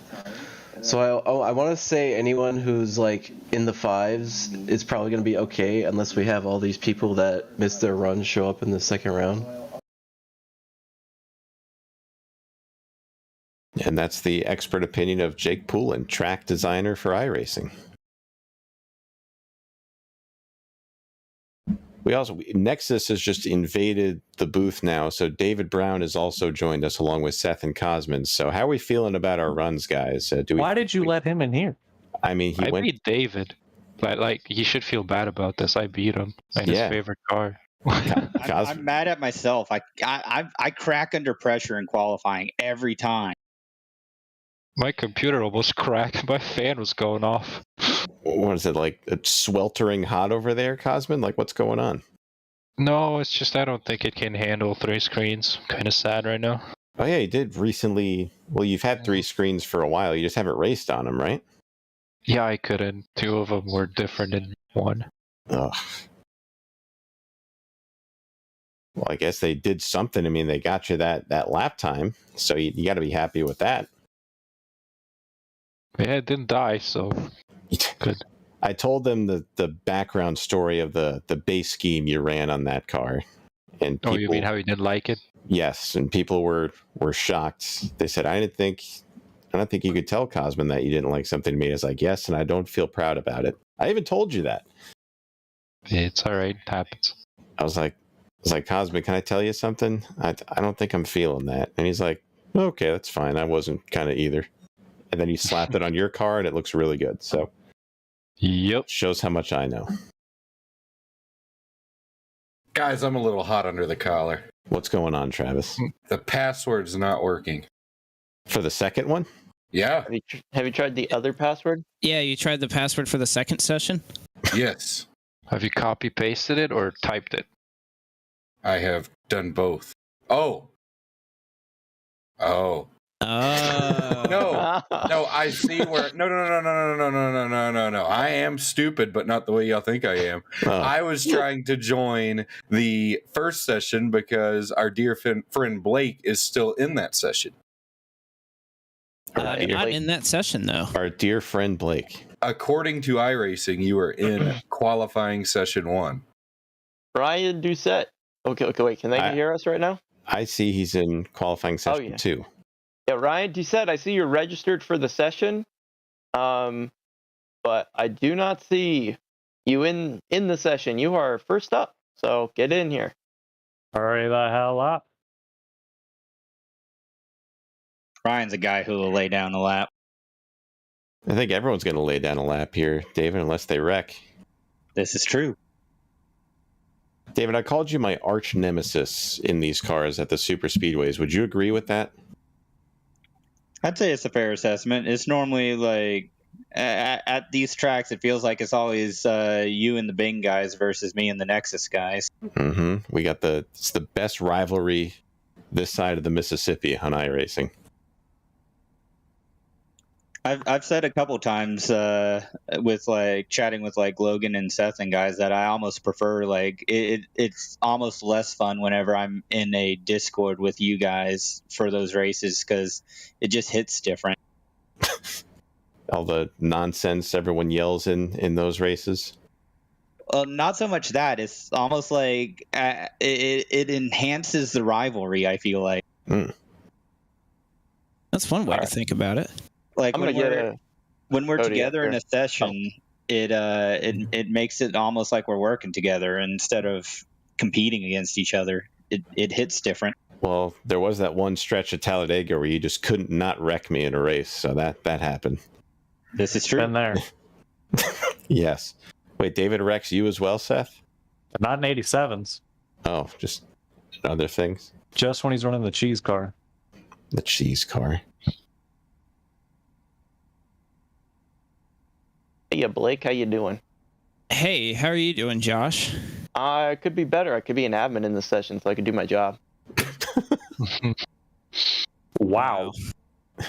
Got him. The patience with Josh Mendoza is non-existent tonight. I can't even send messages to the drivers. What am I supposed to do? There you go. It's all yours. Thank you. I'm going to line Cody up because Ryan Doucette is nowhere to be found. Wow. Jeez. That's Rockingham 508 winner Ryan Doucette is nowhere to be found. That's what happens when you rest on your laurels. I don't think Ryan knows the session is up. Hold on, I'm going to double check. He's registered for the session. He's been in the session. He's just not connected. Must be dinner time. There are several drivers. Daniel Buttafuoco, Andrew Sanford, Ryan Andrew, Matt Busa. All right. 2-minute timer starts now. Penn Branscombe says, give him hell, Cody. Cody Smith in the... Oh, okay, I need a reset here. He needs to reset. All right, reset. Go ahead. What the hell? You were not released there, sir.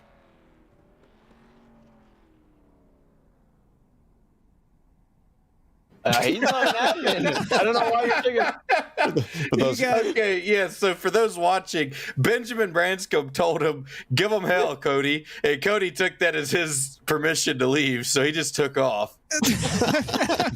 and then he came over race chat and Cody said, I saw give him hell and I went. He was about to give him hell. That's what he was about to do. That was about to be a record right there. That's what you need to rephrase it as, Josh. For those of you who are curious, we will line you up and hold you for 2 minutes if you're the first driver of the session, or if you're sitting there and you join late. So we'll hold you for 2 minutes so that everyone is held for the same amount of time or similar. Then they'll tell you to give them hell. You got to change the message instead of you're clear to go to give them hell. Yes. All right, 2-minute timer starts now.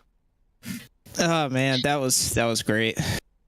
Nothing to see. What's interesting now is now that you've kind of you got this time. Your emotions have kind of peaked, and then all of a sudden you get told, "Whoa, stop, reset. You're gonna do that again." How does that screw with your mind and your focus? You just got to reset and give them hell. Yeah. All right, give him hell. Wait, don't give him hell yet. I thought you said that over the game for a second. I was like, no, don't. Not again. Pause the hell given for a second. No, Oh, man. So Cody Smith is going to go out first. I believe Ryan Doucette is now connected, so he can go out second. Tyler Gary with a great suggestion in the chat. He says DQ him, so we're not going to do that. Wow. Oh, no. Wow, that's a little. This ain't an e-racer event. We don't DQ This is a charity event, ladies and gentlemen. This ain't moving. He got DQ'd faster than Gregson. That's crazy. Wow. 1 minute remaining here on this timer. All right, Michael Frisch, you have 2 seconds to speak. Go. Give him hell. That's just such a great thing to tell somebody. All right, that was Michael Frisch. Didn't say anything. Like, what a great word of encouragement. Give him hell. Speech I've heard. Yeah. I'm gonna start using that. Yeah, I was about to say, when we do Moon Car tonight, instead of saying green flag, just give them hell. All right, drivers, give them hell. Now, are they allowed to do this? Did you call... Unbelievable. Did you call Ryan Doucette to the end of pit road, Josh? I did not call Ryan Doucette to the end of pit road. Oh, no. See, he's ready to give him hell, too. These people are just hyped up. This is mutiny. All right. That's grounds for DQ. And he's not going. Oh, no. Oh, there he goes. Okay. Ryan, can you reset and reline up for me? Just so that everyone is at the similar. I believe Logan Give 'em Helton is in the session too. Oh, man. Oh, man. I actually put that as his signature. I actually put that as his signature on his old 87 car. Give him anybody Helton. noticed. Yes. Well, again, we appreciate everybody coming out tonight. One thing we love about running these races is the fact that they're for a good cause. We are raising money for Speedway Children's Charities tonight, so if you feel so inclined, I'll actually put a link here in the Twitch chat. I posted it a little bit earlier. You can obviously look up the website if you want to. We have our own link if you want to have your donation attributed to this event as well. And of course, SpeedwayCharities.org/donate is another place that you can go to donate. We love running these cars. I love the group that comes together to put on events like this, and I'm glad that everybody, every time we come out, wants to do this for a good cause and put on these kind of longer endurance events in the best car on the service. I'll just flat out say it. By far. Yes. And I'm not paid to say that either. No, we say it on purpose all the time. Look at Cody Smith giving us hell here. That's a good first lap. 2:07 for Cody. I gotta say, so. Oh man! Oh man, he nearly tagged the wall. I gotta say, Shell did a great job being the first one out. I mean, he's still sitting P13. Mm-hmm. It's tough to go out first. Thank you, Travis. What? Am I not allowed to agree? It just kind of sounded like a certain. No, I am agreeing wholeheartedly. Of course you are. I was questioning the tone. I mean, do you want me to argue with him? Mm-hmm. Oh, we'd love that. I disagree, Blake. Oh man. How will Blake respond? Have you ever considered politics, Travis? Once or twice. I think Travis be a great attorney. No. I don't think they like drop kicks in court, and if things were not going in my favor, I could easily see myself jumping a table and drop kicking someone. So you're saying you'd resort to physical violence if you were losing grip of the case in the courtroom? 100%. Why do you think I didn't do debate team? Things go south, I'd have busted them right in the mouth. Like 498 for Cody. Cody Smith out of Ohio. Yeah, he goes 7:21 on lap 4. And a very solid start. Goes P8 right off the bat. That's a good run. We're saying, how about Cody Smith there? That's a very solid run. And now here's the Rockingham 508 winner. I have to imagine this is definitely going to be a contender for pole as well. Well, we got one Logitech G Altus car up there. We'll see if we can put another one up there. I'm just going to go out on a limb and say he's not going to be top 3. That's Seth Knoll saying that, by the way. Wow. Yeah, I don't know if Ryan has more than like 10 laps of practice. I mean, he's still pretty good. I mean, he's okay. Tyler Gary had 10 laps of practice, and he's P6. An 097, yes. He's all right. That's a pretty darn good first lap. It's a good start. It's 4-lap average. Oh, man. He slid through 1 and 2 there. It's all right. It's okay. Oh, he's driving good. Got a little tight there in 3 and 4. This is probably going to hinder his time a little bit. We'll see. Cross the line with 425. Not ideal. Yeah. Pretty big drop. Again, we said you want to be maybe like 0.2 off of your previous lap if you want to have a chance at the pole if you're starting in the O's or the 1s. So Doucette's got a little bit of a hill to climb to get up to where his teammate is. So that proverbial hill? The metaphorical hill. 488. Okay, that's a good recovery for lap 3. Very smooth. Oh man, big wiggle. Oh, that's this could hurt him a lot. A lot of time lost off of 2. This can be a 6. Well, 6 would still be okay. I'm thinking more of a 7 at this point. Oh, and he's really loose in 3 and 4. He's just got to get to the line here. He is chasing that it's an 8. He's driving. A 784. 784. Wow. Not bad. It's a 498 average. That'll slot him into 5th. I think he's in. I guess that's he's the one. in. Yeah, I guess that's the one thing about this 4-lap average is you can have one really bad lap and you'll still be okay. Look at Aaron Smith here in the unsponsored gold number 70. Why is it white? It doesn't have a sponsor on it. But why is it not yellow? What? Because it's not John Gorlinski. But it's Aaron Smith. That's Aaron Smith. This is unprecedented here. Have lots of questions after this qualifying run is done. Does anyone have his address? I'll send some yellow paint over there. Lap 1 looks pretty tidy. Got some yellow house paint. Charlotte Motor Speedway. 391, so it's a clean looking lap, but didn't reflect it on the time charts. Which again, we've seen that you can recover. If we've seen a lot of drivers who really don't have a lot of fall off between their opening few laps. I'm right here. Thank you, Seth. Yeah, again, he gets right to the bottom of 3 and 4. I think this is going to be close to a 390 here. Ooh. 315. Wow. Big pickup there for Aaron Smith. Here we see. What's Jacob Hitz thinking about all this? Well. All right, that's what Jacob Hitz thinks about all this. I mean, the Phillies are down again. Really? Yeah, it's now 3-2, but they blew it in the 4th. Yeah, Toronto did. They reviewed something that Vlad Guerrero said they shouldn't review, and then the next play they should have reviewed it, but they couldn't because they already used it. He'll have that. Are they going to get a touchdown? Again, he's... Again... I just want to say... Hey, let's all... Again? I love how that's a meme whenever that happens.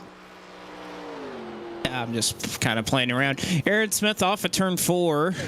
He ran a 6:34. His last lap, we'll see what lap 4 holds. 6:50. Very good 4th lap. Very consistent. Wow. 498. That's a tie. I'm looking at the wrong one. No, I'm looking at the right one. That's a tie with Cody Smith. Yeah, it's a tie. So we did write a tiebreaker into the rules. So if there's a tiebreaker in the field, they joust. So we kind of do have that scenario. So if there's a tie in the field, it goes to whoever had the overall fastest lap. They joust. if we have a tie for the final spot to get into the race, we will essentially have overtime where the two drivers or however many are tied will rerun 4 laps. And this guy, Put him on the Legends Oval. this guy is 5 laps in a race. is laying it all out there on lap 1 so far. The first ever Firecracker 400 winner, Brandon Cattell. Looking very good on lap 1, right on the blue line in the corners. This should be a solid lap 1. Oh, 55. Wow. All right, let's see if that kills his tires, though. Let's see if he can keep that up. Pretty sure that's the fastest lap we've seen today. Oh, by far. Look at the next guy in line. He's a little bit over the line there. I'm predicting a 32.360 on this one. Let's see. David's our eraser predictor in here now. For the 4-lap average. For the 4-lap average at 360. Second lap is really good, It's going to be a 2.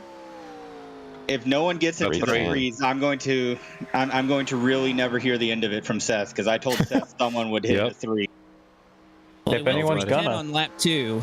That first lap, if he can stay consistent and not slide, that first lap is going to pay off big for this run. Mm-hmm. Yeah. I'm just thankful Travis is here. I'm thankful I'm here too, dude. We all are, yeah. Travis, we woke up on the right side of the bed today, right? I believe the pole setter disconnected. That's 490. This is looking like a great run for Cattell. If he can keep this last lap clean, I think he's our new pole sitter. This will probably be faster than a 360. Until the guy whose name just went yellow takes him off. I don't know. We'll see. Let's see if he takes a tight radius around 3 and 4 the last time. Oh, you were waiting to bring that out. Oh, he's loose. That's clean, though. That was pretty good. Good run for Cattell. A clean loose. 697. I'd say that's a pole 388. Oh, wow. What a run for Brandon Cattell. Wow. Seth was Gave wrong. them hell. Great analysis as always. We are not going to hear the end of that one from Cattell. I mean, Cattell's kind of another one of those drivers that shows up in big races, big moments. Cattell gave them hell. Oh, man. There you go. So if Cozy's the Michael Jordan of iRacing, does that mean Cattell's the Scottie Pippen then? Well, it'll be the other way around. Because, Cattell won the first one. Benjamin, you did not become the meme. The saying became the meme, and we are thankful you used the saying. Schneck right here really tight, moves up the track. He's hanging out that Hardy Chevrolet. Lap 1, going to be a 908 for Eric Schneck. My phone's ringing off the hook. I'll be right back. Probably Landon. Put it in a hook. Is that the slowest lap 1 out of everybody? He just kind of pushed up the racetrack a little bit smoother on lap 2 here.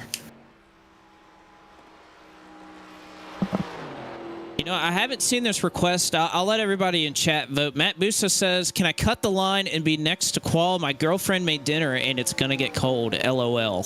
I would allow it if it was up to me. I would say we should put it as a poll in Twitch chat. Let's do that. Zach is complaining now that he has to type. Zach's complaining he has to work. Oh, brother. It actually depends on what's for dinner. What is for dinner, Matt? We don't have to do an official poll. Let's just type yes or no. Schneck, again, almost hit that wall in 3 and 4. Looks like that car's just pushing really bad for him. That's the second time Tyler's called for someone to be DQ'd in the chat. So he's very competitive. Pasta with homemade sauce. I guess we can allow that. I haven't seen a single no in the chat, so I think we should do it. There's one no. There's Terry. Yeah, there's Terry. Terry, just trying to be unique, just says no. Oh, now everyone's going to say no. Well, you know what's great is that this is my event, and I'm the only vote that matters. So I say, you know what? Yeah, let's send him out. I was about to say, well. Schneck goes 33.392 on lap 4. So Colton Zimmer's in the wall, turn 4. trying to come around and make his lap. He got the wall in the middle of 3 and 4, got it straightened out. I guess that means Busa will be next then after Zimmer's done. What do we think of this car? It looks like your hand-painted job at every short track you see. This car is a replica of something. I know I've seen those flames before. How about the Skull car, maybe? Close to it? Skull. Yes, Skull exactly. Yeah. What do you know about painting cars, Cosman? Nothing. Wow. All right, I learned everything off of YouTube. So our pole sitter is going to be joining us so far. Brandon Cattell, you put it P1, you blew everyone out of the water. How the hell did you do it? I just turned left and went fast. Okay, that's Brandon Cattell, our current pole sitter. Thank you for joining us, Cattell. We appreciate it. Thanks, guys. I'll see you later. Thanks to do that. Bye-bye. Zimmer is wheeling that thing off of turn 2. But for real, Cattell, very good run. We're all proud of you. Yeah, the car was pretty free there.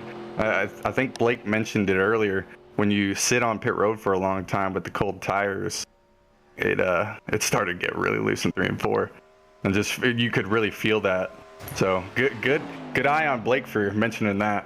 Now, what do you think your odds are of beating the guy at the exit of pit road right now? He's set to go next. His dinner's going to get cold, but We're he's talking going about Matt Busa. Matt Busa. So he's the guy I'm scared about right now. Matt Busa is famously one of the best hot lappers I've ever seen on this service. Really? So yeah, he can get it done for sure. What time are you predicting for him overall? You're in a 388. Are we going to see like a 350 or? If Busa hits, he could hit a high 9 on the first lap, and if he saves the tires for the rest, he could probably hit a 35 average, maybe a 34. We all saw in the Rockingham 508 he had this inhuman ability to save tires in that race, so I don't doubt that happening for a while. He's been released. Yeah, I give up some time in 3 and 4 for sure. I was pretty loose. It's all about I'll tell you what, Colton Zimmer has been remarkably consistent. Ran a 5.87 on lap 3, a 7.22 on lap 4. But he's definitely, I think that's the least 17th. amount of fall off. It was less than 3/10 between lap 1 and lap 4. So Zimmer, not quite the quickest, but was remarkably consistent.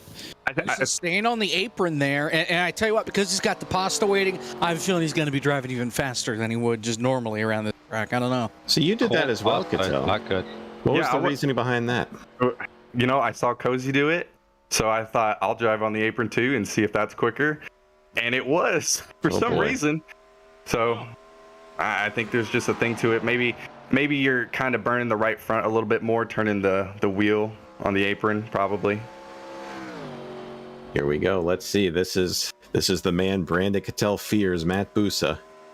I feel like I've disqualified Matt Busa during a qualifying event at some point in my previous times. Thank you, Josh. Well, let's not do it again. Maybe I should do it. No, it was definitely earned. I don't know what he did, though. Let's see. A 145. Oh, man. Not the lap you wanted.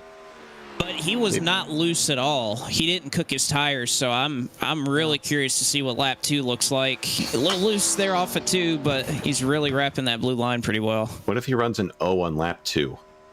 I mean, I think that'd be giving him hell. Yeah. Just love everyone just give. We should change the name from World 600 qualifying to World 600 giving him hell. I don't know how you work that in. Children's Charities. Lap 2, 250. Not too bad. 250. He is scraping the wall going into turn 1. Yes, he was. He was very close to it. Yeah, all but. Getting that familiar Dale Jr. Foundation Buick. It was the number 44 in the Rockingham 508. He's got the 75 slapped on it today. Couldn't even get a Gene Serator index card in between him and the outside wall there. I love the aerial font. Why a Gene's Territory card? Because he used that in the middle of a football game. Wow. Get cultured, Sean. 421. That was 1/1000th off of being really nice. I think you might be able to pick it. I don't know. It's going to be close. I think he's going to have it, to be honest. I think this is going to be a 5.68 here. Okay. Looking like that. 5.68. 5.68. All right, there's your prediction. That's ambitious. Nice. 6.12. Oh, he's really loose. 8675309. Turning right as he exited turn 4. Let's see. Calling it. This is a pole lap. 620. 620. Close. Got it. 359. 360. I told you. Nice. All right, I'm gonna see myself out.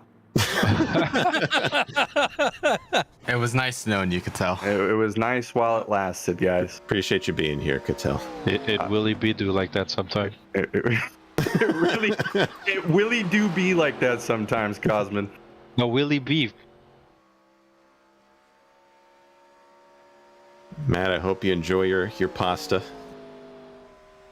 Go get a real driver in the booth who can get the pole. Look at the Get rear Bruce of in here. Look at Terry Murphy's car. It's got no number on it. It's got all of the flags on the bottom of it and on the rear of the car.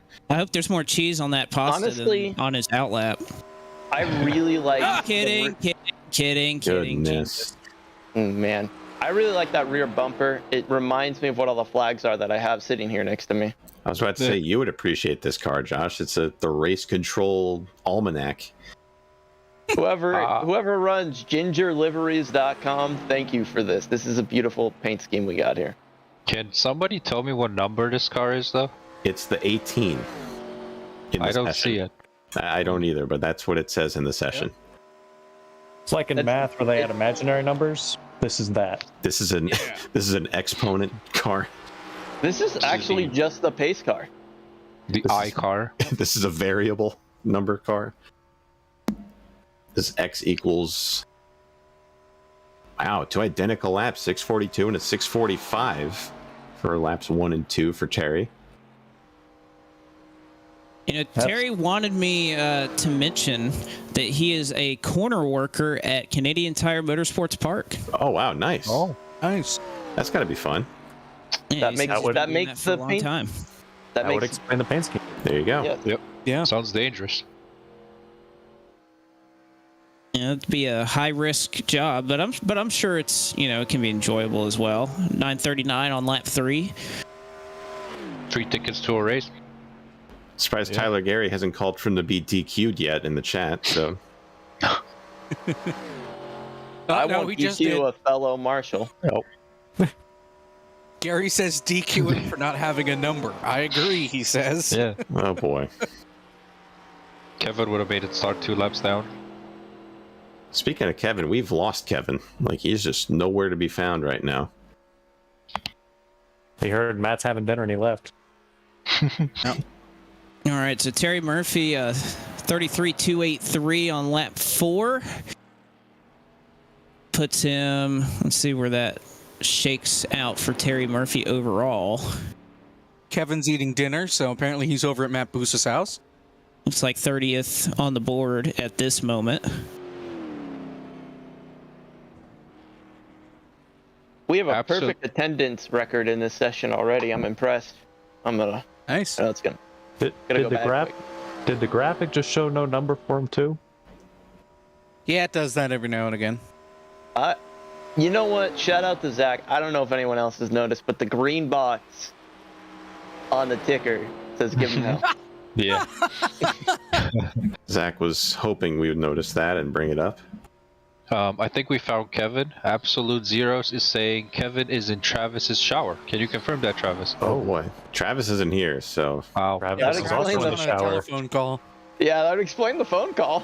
Here's Colton Harvey and Blake McCandless's favorite car, the Tampa Bay Buccaneers number 12. Love to see it. This is pandering if I've ever seen it. Well, I got to say, too, like, he used to run kind of they updated the Bucs colors, when they went back to kind of the older-looking uniform, and he's since updated this car to reflect the new, kind of red and pewter colors. Pewter? Yeah, pewter. I'm a big fan of pewter because no other team has it. Although he actually ran a number 12 before Tom Brady, played for the Bucs too. Although I do have to say the one thing that could probably change is the window net and the interior could probably be different than the default blue. Only critique. Great car otherwise. Terry Murphy's joined us. Terry, how we doing? All right, good talk. Yep, great talk. Yep. Great to hear from you. We had like we have an 15 update. people in this booth. This booth has rapidly expanded. It never ends. Standing room only here in the booth. Yep. We have an update from Kevin. He's eating dinner in the shower.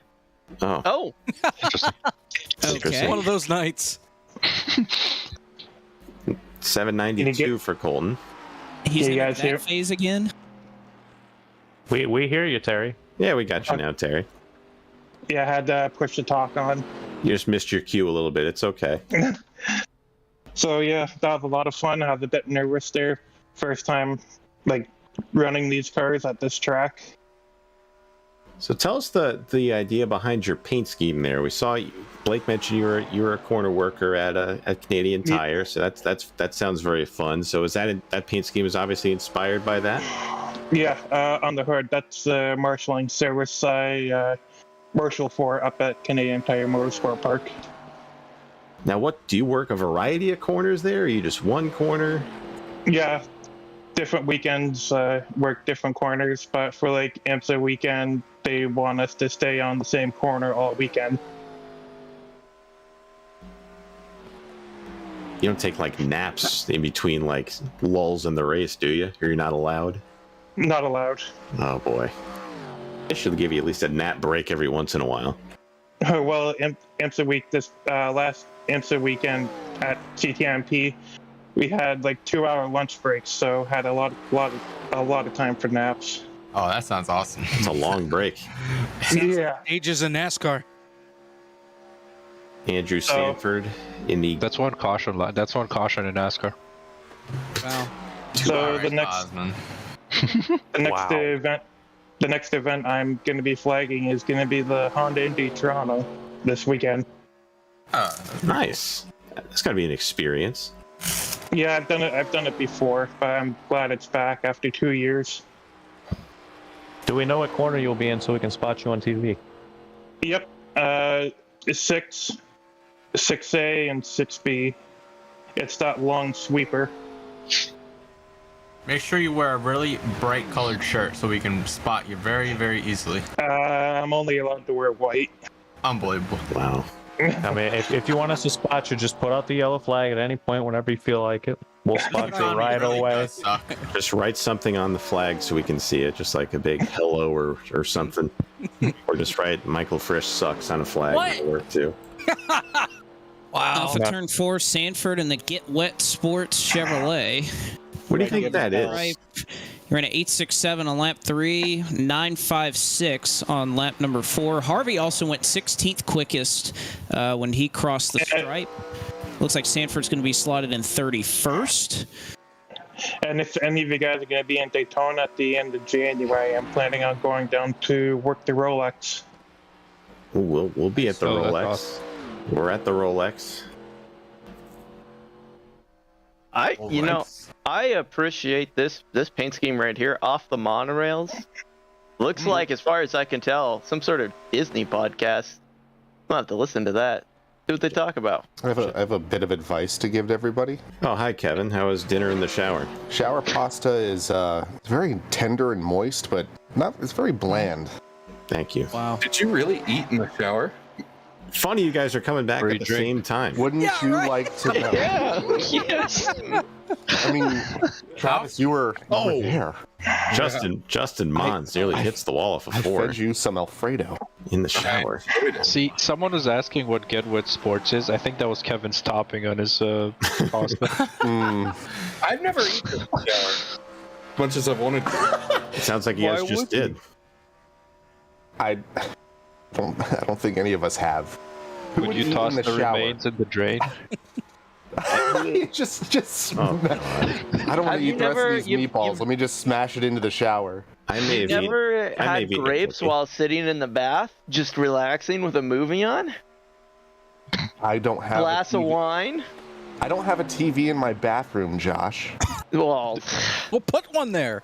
Yeah. No, you definitely need a TV in the bathroom. Do you have a toaster right in on your the edge of bathroom? the tub. right next to my microwave. Oh no, it fell in. Oh no. All right, guys, I do have to interrupt here. So Mons went 4.52 on lap 1, 4.35 on lap 2, but I gotta say, he even has the World 600 logo as a contingency sponsor. he had that for the Rockingham 508 too, so he's keeping his contingencies up to date. So you're saying this fixes in because he ran the 508. Guy's dedicated. He wrecked Frisch in the 508. Actually, Frisch wrecked him in the 508. Wow. Yep. Thanks, Fresh. Everybody's now deaf. Radioactive. All right, so we've cleared the booth out. We're back to our regularly scheduled programming. Besides Cosman, he's slipped through the cracks. I am an That's okay. He's an FTF admin. He's allowed to be in here. Administrator. Mons goes 8.05 on lap 4. Again, didn't have a lot of fall off between those first 3 laps of that 4th lap. Definitely a little bit of fall off for that 41 car. Goes 20th at the moment. That was definitely off the monorail of his. Goodness gracious! All right. Here's another Rockingham 508 participant, Aiden Kirker. God damn. Whoa! Oh, jeez! Wow! Whoa! Whoa! Where's the bleeper when we need it? What did Aiden do to you? Think this is? Kevin, it's a charity stream. We have to cancel Kevin again. Not again. Kevin, Block Kevin. All right, I'm bringing out the Buick. Put it in the swear jar. He has never followed me back on Twitter. Don't think I haven't remembered that. Is not true. I had to follow Kevin 4 times for him to finally follow me back, so don't worry. Hey, it took me five years to get followed by Kevin. So yeah. There it is. Hashtag cancel Kevin. Yeah. Give him hell, everybody. All right, everyone go block him on Twitter again. By the way, Aiden Kirker, 161 opening lap. Very solid. Yeah, really solid. He was fast for the Rockingham race too, so he's. I agree. These cars. Yeah. Very solid. Travis, do you remember any of the Rockingham Very race? clean. I remember a lot of the feature, not a lot of the prelims, so. Yeah, I was gonna say, I know you were stone cold sober for it all, so. Well, this might be a top 5 run. Travis Kirker finished 20th. He was right behind Dale Earnhardt Jr. Travis had to call a wreck that Aiden was involved in, and he didn't. And all Travis said was, "Oh, get that 30." That's about how Mooncar went last night. A message. Yeah, last night. Yep. Yeah. I did hear back on that situation whether Dale would be a provisional driver. He said, "I'd love to, man, but I'm not in town." He's busy now. He's probably he's getting ready for New Hampshire. Yeah, I think they have Xfinity on Friday. So. I'm getting ready to have a cup team according to Twitter. I'm sure you can find a rig up there in New Hampshire. As if Twitter knows anything. I gotta say, guys, back to our regularly scheduled programming. This is looking very clean for Maiden right now. Ryan, you said has offered 6 lap 3. That's incredible. Let's see if he's got a 6 in him. He's in the ballpark. 662. Wow. Oh. 396. Third. Nice. Nice run for Aiden Kirker. What a Gotta say that car looks really good, especially that number on the deck lip. Love that. It's only our 3rd driver to get into the 32.3 second bracket. Brilliant run right there from Aiden Kirker. Hell yeah! Look at this car that Lane Tidwell is sporting. What the hell is that? Oh my goodness, Cosmo. I believe 2 of the top 3 are Buick LeSabres. Just want to the number. The number's a square. This looks like it was made in the NR 2003 paint booth. The graphic design is my passion, Buick LeSabre. Okay. The number looks. If the number had some tape texture on it, that would be so cool. There's nothing wrong with using basic shapes to make a paint scheme. I thought it did. Oh, he's loose. Oh no. All right, Kevin, your next car is going to be basic shapes. What? My Publix car is basic shapes. Yeah, and well, no, the one I'm making, not you. You don't see many parallelograms on race cars. We need to see more of them. Yeah. What about Travis, you should put one on your race car. Parallelograms and diamonds. It's more. I kind of have one, don't I? With the door number. Yeah, I can't wait to drive the Trapezoid Chevrolet. I want to have an isosceles triangle. I will give you a trapezoid Ford Mustang. The equilateral triangle patch. As Lane comes off a turn 4. I want the Y equals MX plus B. 620 on lap 2 for Lane Tidwell. The find the slope Buick. The parabola Chevrolet. If he can maintain in the 6s, you'll be fine. The quadrilateral. Can I have?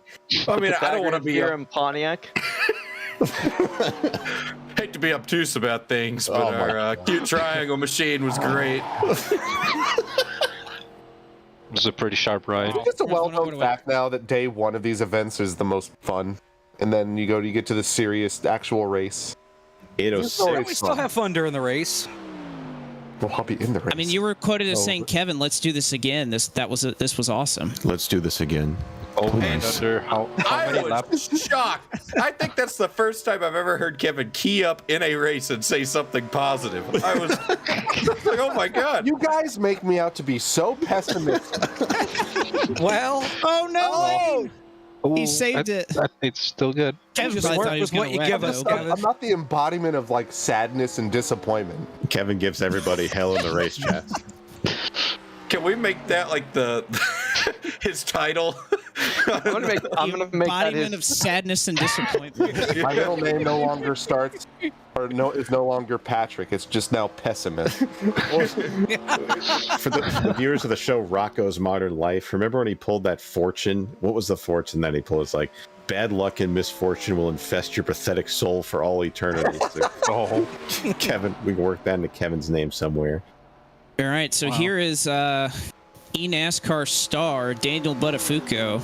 Is he in the wrong Killed it in spec now? NASCAR Heat, has moved over to iRacing, and unlike many who come from NASCAR Heat, he is very good at iRacing. He has done well. Yeah. Wow! Except in turn 1.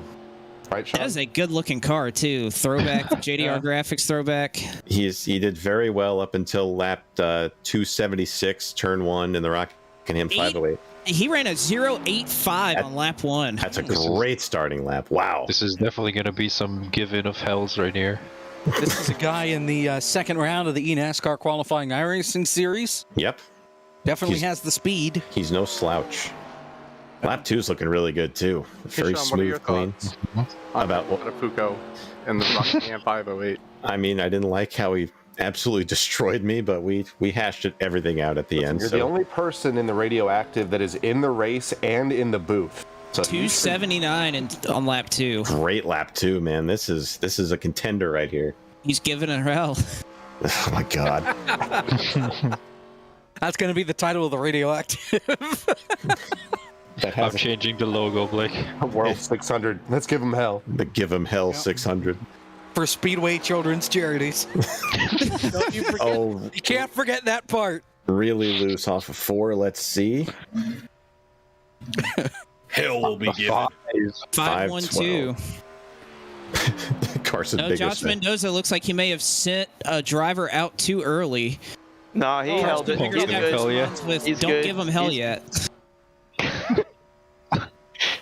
It's got me all confused when they sit there and they suddenly like they're on lap 5, but it's a 4-lap run. It's confusing me. Yeah, I'm a simple person. I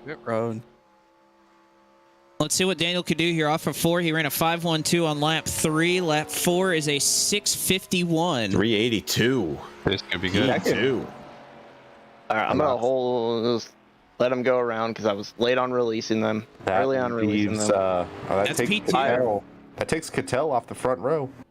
Cattell is just, you could just feel the devastation from South Florida. Punch the wall. That pushes Tyler Gary outside the top 10. Hate to see that for Tyler Gary. Maybe he wants Daniel DQ'd because he did that now. Maybe. Shout out getting close to the bubble? Murphy there with no number.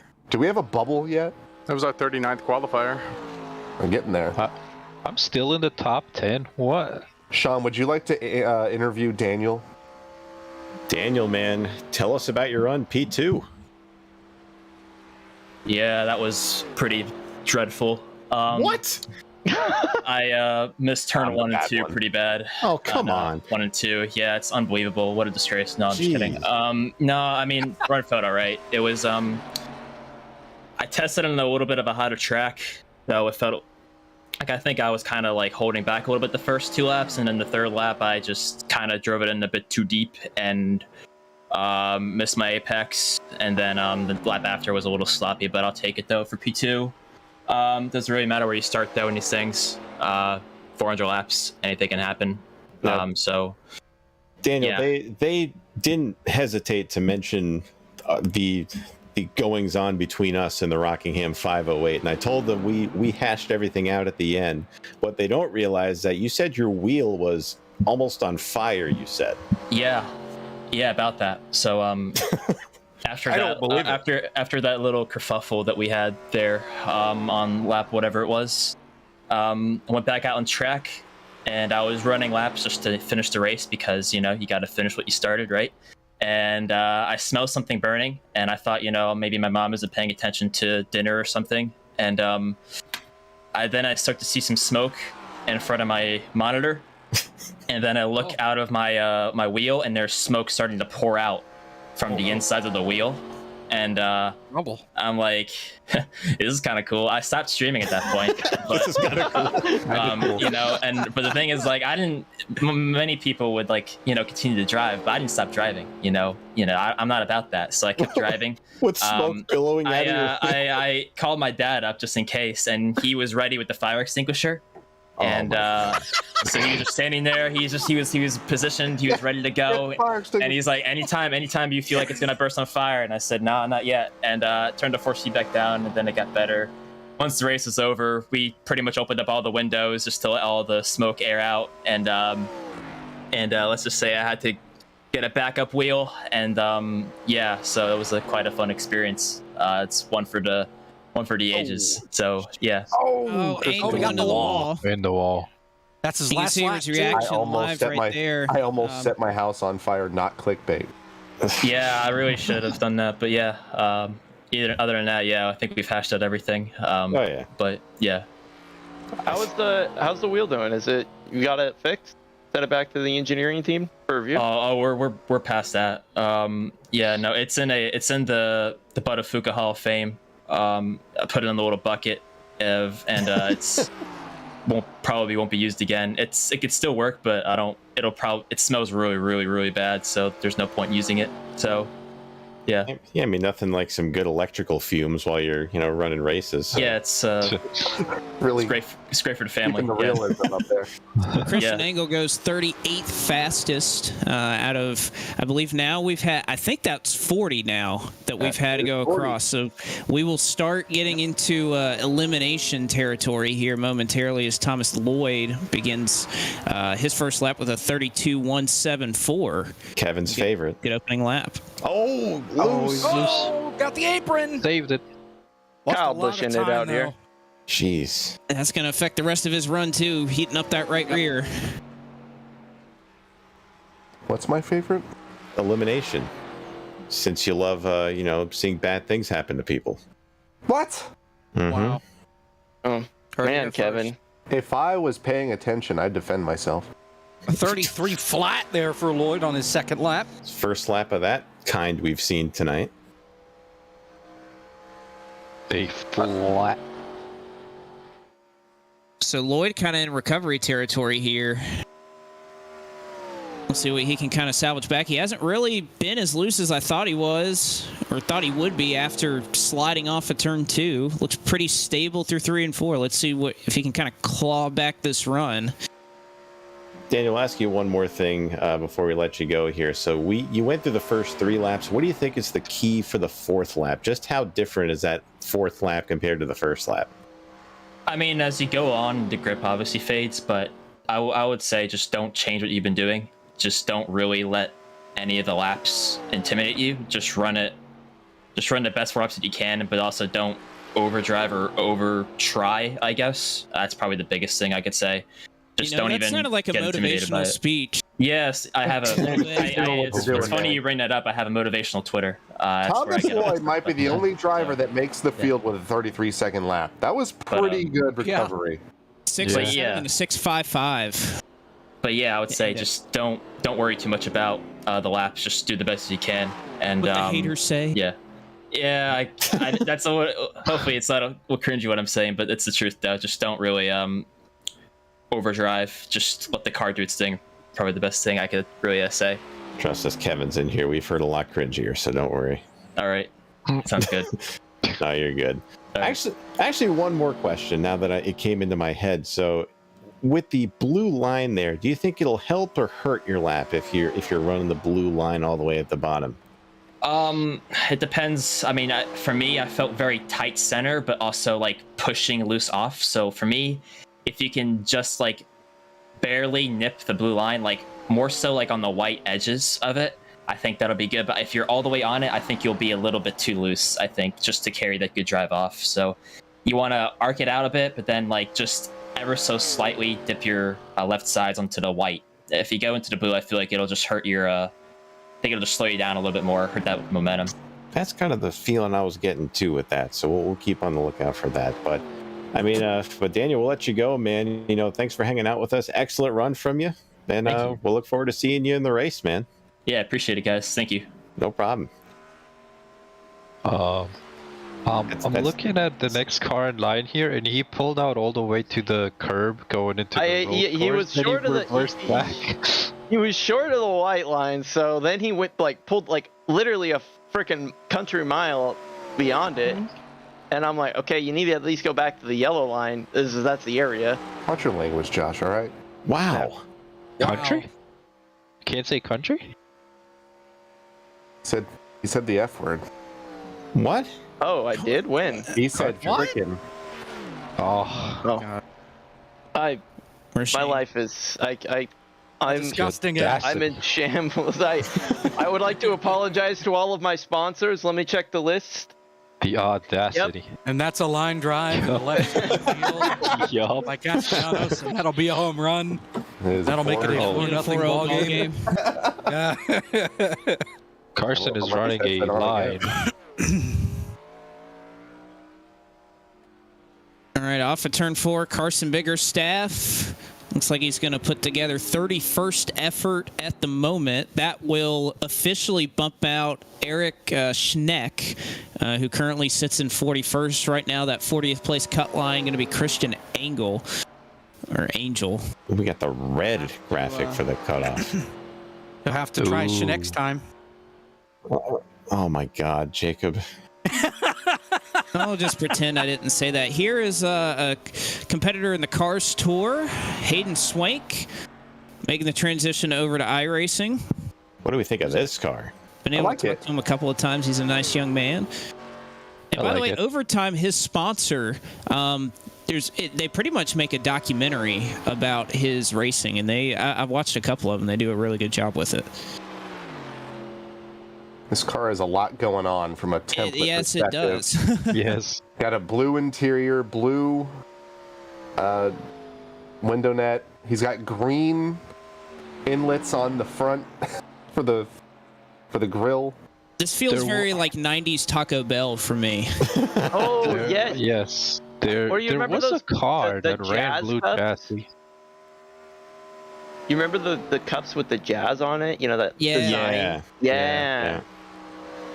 Oh, look, he goes 231 on his first lap. Let's see what we can do here on lap number 2.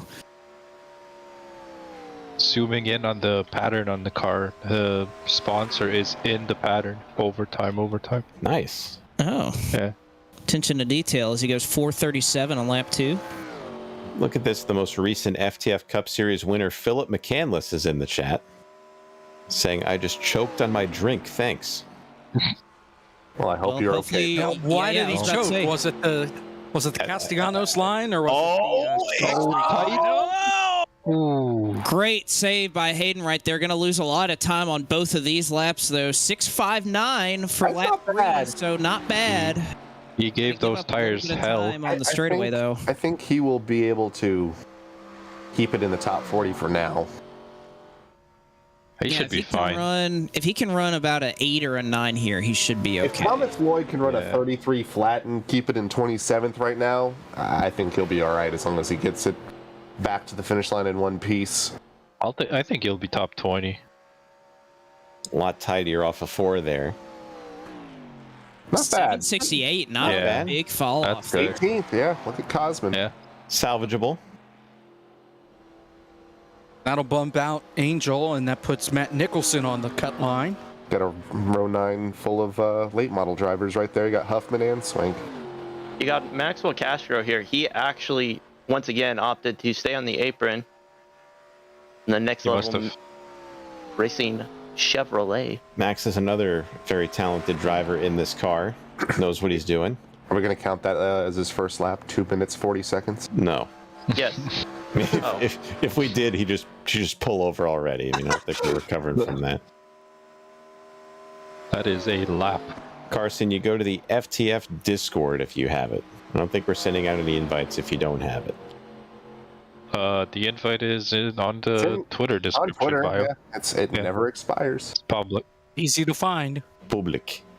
195, pretty decent lap. Yeah. Oh, he's hanging it going into one.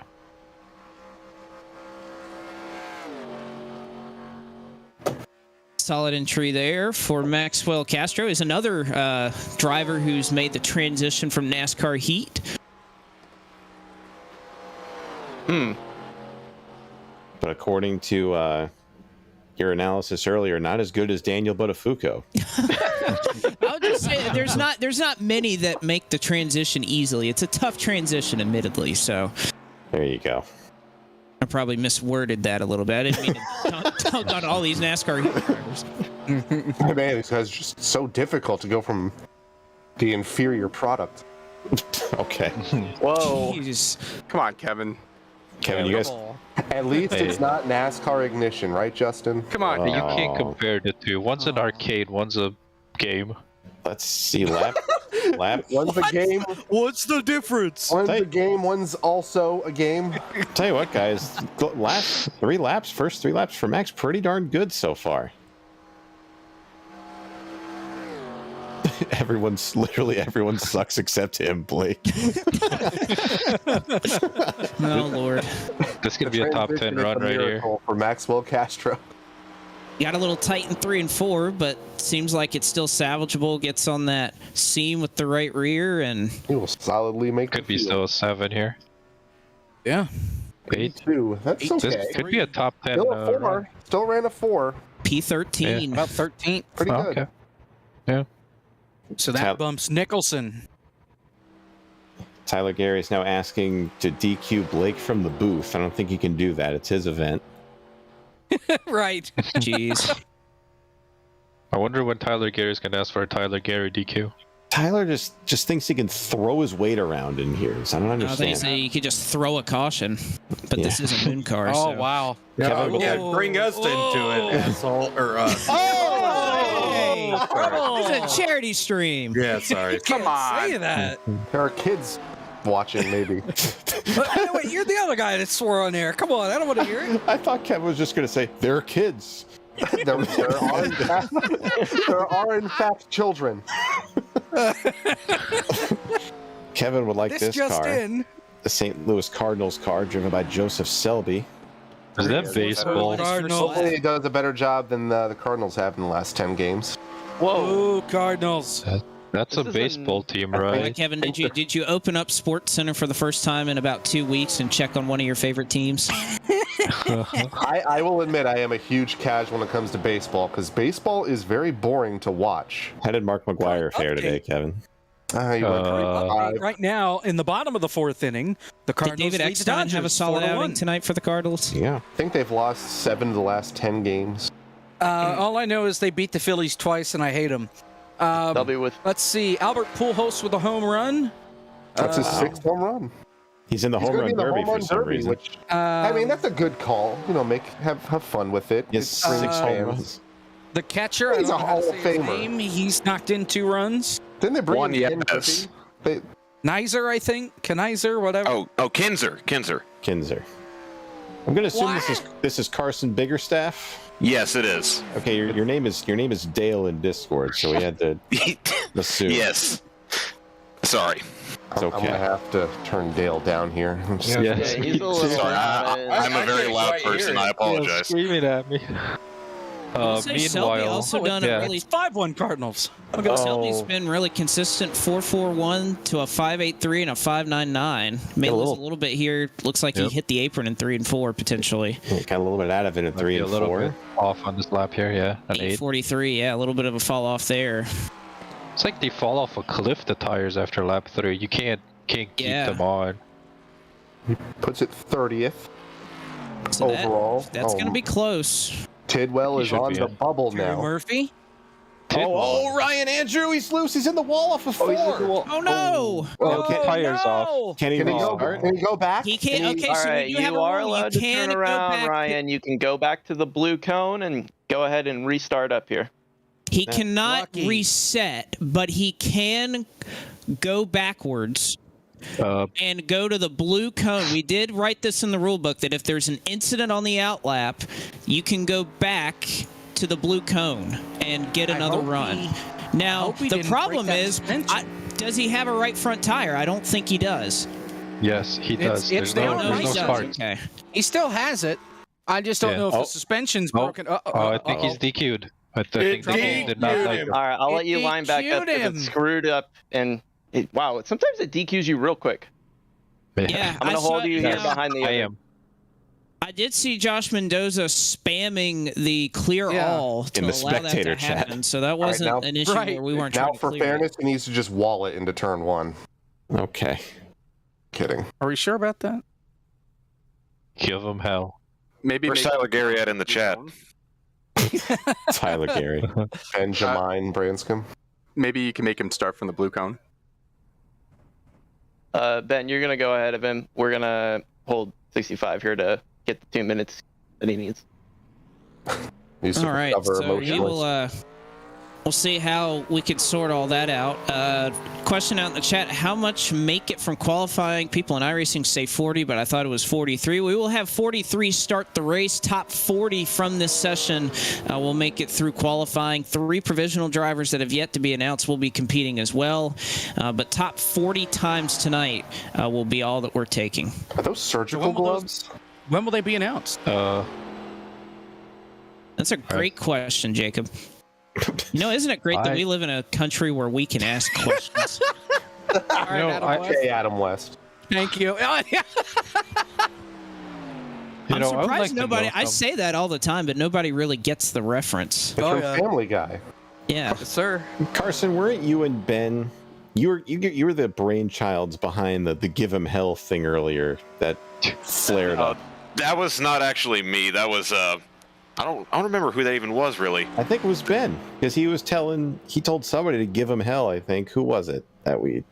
I'm looking back through the chat real quick. I don't know.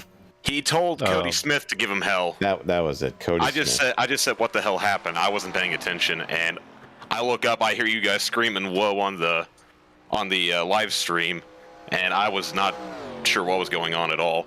Goodness gracious. I think Tyler Gay was pretty happy with somebody getting DQ'd there. Unfortunately for Branscombe, a 33.496 on lap 1. He's going to have to do a lot of work here to try to get back on the plus side of the leaderboard. He's saving them tires way too early. You are 0.78 this time. You can see he's shaking his head. He knows it's not enough. Gonna have to give him hell. Unbelievable. Thank you. I'm sorry. Yeah, he's saving the tires a little bit too early here. Like anytime Vince says keep on trucking on Fox. For some reason, keep on trucking. I glanced at his camera. It looked like he had a motion rig there, like a butt kicker under that seat or something. It was. Oh moving. yeah, it's moving. Yeah. maybe needs to secure it a little bit. He is not happy with his performance right now. It's improving though. 32.88. He's improved every lap. Yeah, 32.899. He's gonna run a 3 here. Not enough speed going into 1 and 2. He's saved enough. Ben is not happy with this run right now. This is going to be the fastest lap of the whole session. Look at his face. Yeah. He's straining. Someone might be listening. Disappointed. He's trying to give him hell. off of I turn tell you 4. what, that takes a lot to want to show this, because I know when I was in qualifying for Firecracker Connor Amelie, I would not have All right, wanted Ryan, to look at go how ahead and pull up impressed the I was. blue cone on pit exit. and So then stop there. 948 for Benjamin Branscombe. I believe that may already put him out. Oh, boy. Indeed, he does. He goes 45th fastest. Not the result he was hoping for. Yeah, you're pull off here, Ben. You're good. All right, so Ryan Andrew All right, get Ryan, so another go crack ahead at and it again. stop here at the blue. Kind of, I guess we won't say our fault, because again, Josh did everything he could. He was spamming that black flag button. We are going to stop him here at the blue cone to still kind of allow him to, I guess, serve the penalty. These cars, by the way, obviously his car's not going to be damaged, but I think anybody who runs these cars enough on this service knows that a little bit of door damage on this car really not going to slow you down, if we're being honest. It would have been fine. We say these things are tanks in every race we do, and we mean it. Except when you hit the right front or any tire, then they're not tanks anymore. Speaking of damage on these cars. Oh, no, he might get in the wall. Oh, No, he's man, fine. he bounced it again. He's Someone fine. didn't learn from their first mistake. So in the Rockingham 508, the flip count in that race was 1, and you're looking at the 1. Yep. There wasn't just one, there were 2. When I got Eugene, there's definitely a flip in that wreck. Stop ruining the narrative, Cosman. Wow. Ryan Andrew did in fact flip. I'm sorry, I was involved in that. Kid died.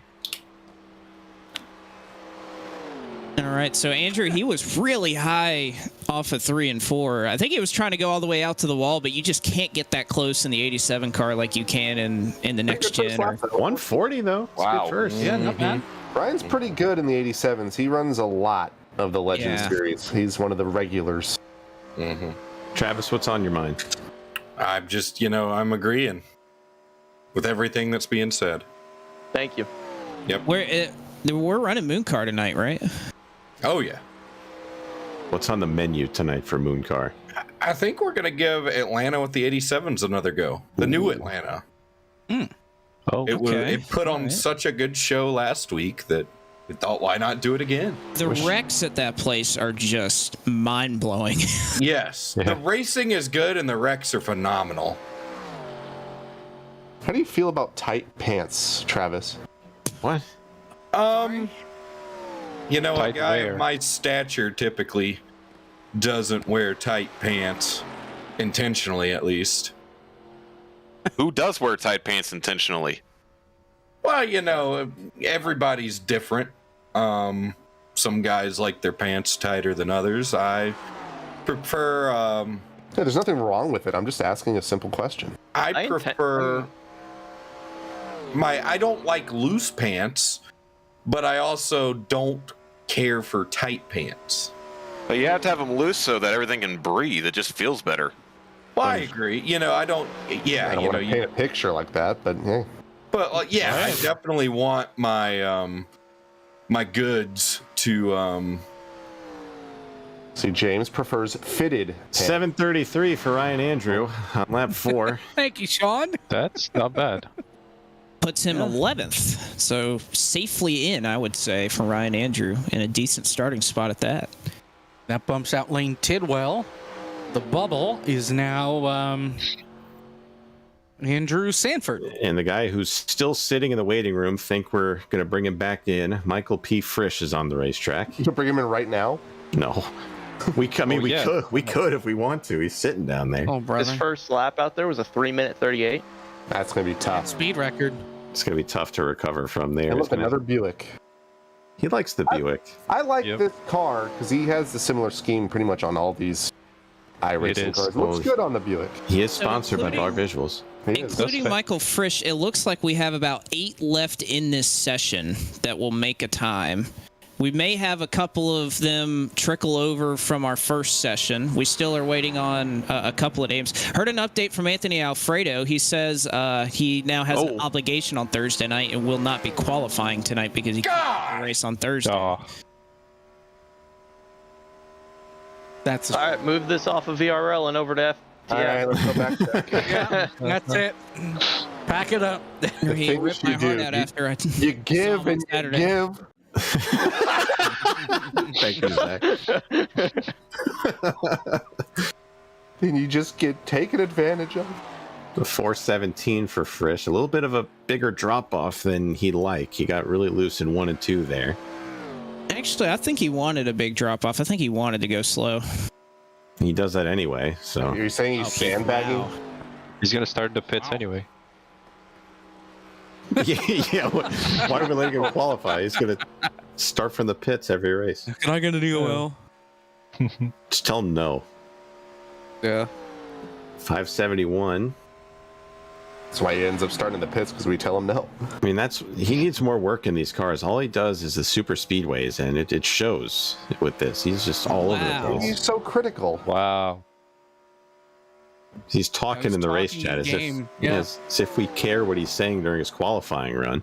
Yeah, I think Benjamin Frisch is a little bit of a better half driver in these cars. Oh, he's losing the rear end. Missed his turn 3. Oh, he's losing focus. That's not going to be good.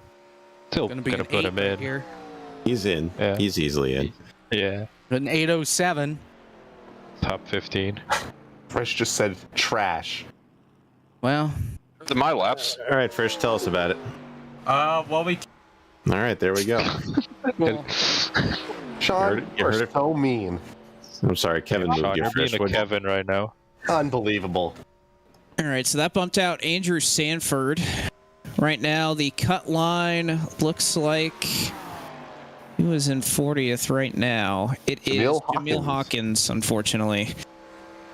Can I talk about my run? Oh, Joe Houston in the wall. Oh, no. He saved it, but that's definitely going to slow him down a little bit. Where do you think he's from? Wyoming. I don't know.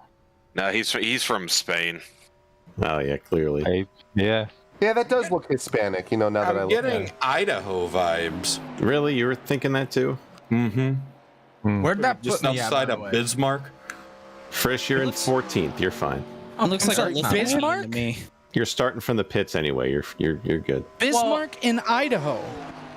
Yeah. What? As I was gonna say about my run, Neighbor. I came to this with no practice at all. We didn't even lay down a test lap today, so came in here kind of blind, kind of like a Tyler Gary. Wait, isn't Bismarck in Idaho? Apparently, there might be a Bismarck, Idaho, but Bismarck is in North Dakota. Good lap I've too. only ever heard of great lap Bismarck, Idaho. Bismarck is in fact in North Dakota, and There's probably a Bismarck in Germany. Well, let's just double check. My entire life, I thought Bismarck was in Idaho. Bismarck is the capital city of North Dakota. There is And this There is is the not a American Bismarck. education system at work here. there in fact is not a Bismarck in Idaho. Wow. I think there might be a Bismarck in Germany. Lap 3 for Joe Houston is a 32.779. I must have been suspended that day. You can. There was a person named Bismarck that was German, but you can fly from Bismarck to Idaho. What's funny is like that type of stuff was like what I was best at in school. Well, it doesn't show. Yeah, it does not. I was a decent student. Like I got kicked out of private school, but other than that, I was a pretty good student. See, all I can think of is when you did Moon Car Trivia, and you asked the question and gave the wrong answer. No, bullshit. No, bull crap. Bull crap. The answer key gave me the wrong answer. The children. Yeah, and who made the answer key? Not me. I stole it. So it wasn't my fault. So this went from I'm pretty damn good at geography to, well, I kind of cheated. Logan Helton on the racetrack now in the 63. He's got a title sponsor, and then you could sponsor the side of that car, which says your name here. Yes. Wow. He's been trying to get some sponsorship for the Firecracker 400, whenever that is. Oh boy. Yeah. It's a myth. Don't put me on the spot here. What the heck? You know, honestly, this event is happening because of the lack of a Firecracker 400, if I'm being honest. We greatly appreciate it. Give us something to do. The keyword that was missing was yet. Yeah, all right. For the end of summer. If any of you listen to the Unnamed E-Racer podcast, you would know that we've confirmed it's happening before the end of summer. Oh. I know, but Summer this year or next year? I listened. Which summer? So it's like, Thank what, you, 70 Just to let days, you know give or that take? summer is over in about a month and a half. So well, it ends what? Middle of September. We have 70 announce days. it tomorrow. Yeah. When did Decon get here? 320. 89.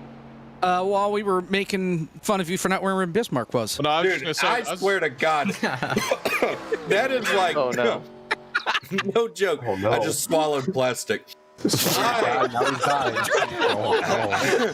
I really don't know why I thought Bismarck was in Idaho. What's that thing where like you Kids, don't your do this whole at life, The your Mandela whole effect, life you think that something is something, but then it turns out to not be that? Oh, the Mandela effect. Yeah, the Mandela effect. Yeah, the Mandela. I effect. swear to God, dude, my entire life, Bismarck, Idaho has existed until this very moment. I was just coming here to say, like, some of you didn't pay attention to geography, and it really shows.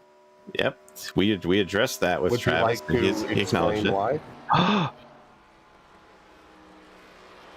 Well, anyways, Logan Helton, really good This run is that lap he's got 4. going. It's looking like he may bump Davis Warren out of the top 40. He ran a 5:24. 6:34. Easily. Yeah, 6:34 here on lap 4. That puts him fifth. Nice, good run for Logan Helton. Jared Wishon is the cutoff. He's going to be wishing on the next guy to not make it. Wow. Speaking of the next guy, there he is. It's Justin, isn't it? There It he is. is. Man of the hour. Go get him. Fans cover their feet. What's going on? In the Get him, Justin. the traction. Give him traction. I like the black numbers on that car. Has a good look. Justin, very bold of you not to mute for your qualifying run. Yep. Or He's deafen. used to it. He's Or used leave. to having me and Talk us through a lap. It's hard. Oh, wow. Yeah. Staying as Closer far to away the from the wall. wall as possible. Interesting. He will probably Cut still through run a the faster turf. lap than I will. You're not allowed to do that. Says who? How many tires can you have on? We're off to a good start. That was my best lap that I've run so far. That's good. Wow, That's look good. at that. Yeah. Smooth. And notice there's an eraser sticker on your rear bumper. Unreal. Must have been one of our people who came by and put it on. I know you didn't put it on purpose. There's an FTF sticker on the trunk lid, though, so. As far as Where's the ERL sticker? drivers that are left to go, we have, at least in this session, Philip McCandless, Brandon Mettler, Gary Sexton, Kevin McAdams, and James Holzer. This is a 5. You're good. I believe two names on the list that are yet to go that aren't in here. We have Joseph Lester and R.J. Williams, Dylan Alt, who have not connected yet. But otherwise, the list is full. Not sure if any of those names from the first session that did not go, how many of them are going to come back. It's not looking like any of them will. So it looks like that's about 5 or 6 that are left. So if you're 37, 36 right now, it's going to be big time sweat time right now. No, Blake, I will Not say bad. we had perfect attendance to Justin Malillo. Everyone who was lined up went out. Yes. Joseph Lester was the first one to not show up, but he can still show up for the end of the session and make sure we get perfect attendance. All right, so we'll start clearing the booth out here in a second, but we'll get a word with Logan Helton after Justin's done with his lap. Oh, a little loose.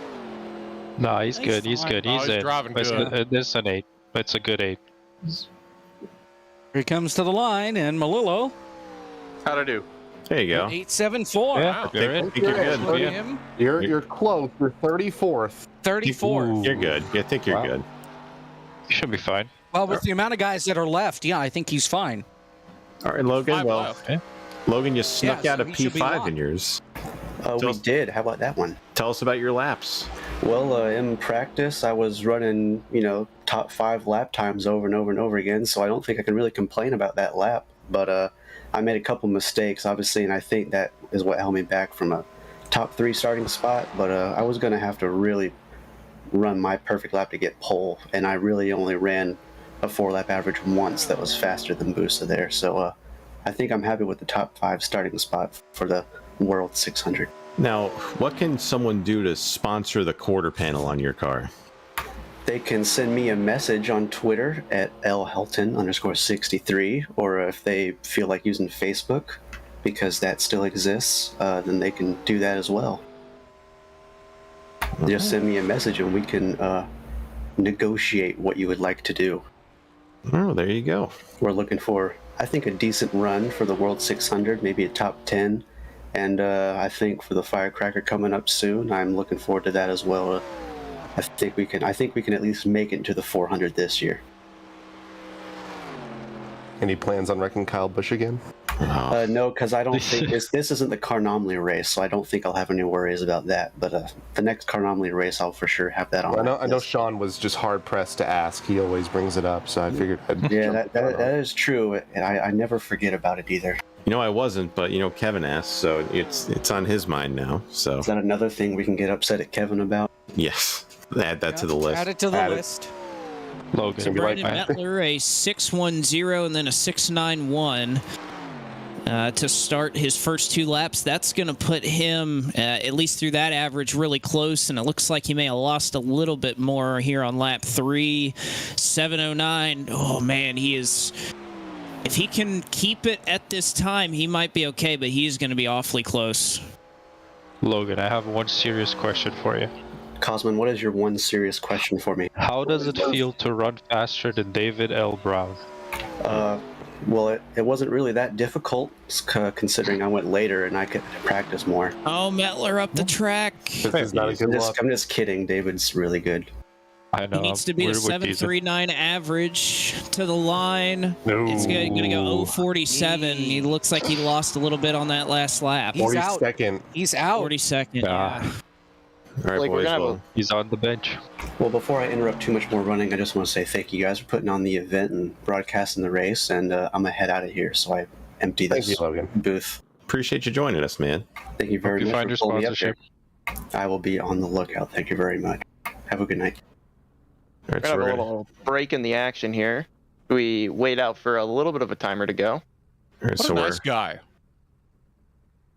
So I think we're going to start the booth purge here in a little bit. So, any final words before we kick Michael Frisch out? Why am I always the first one to go? You guys For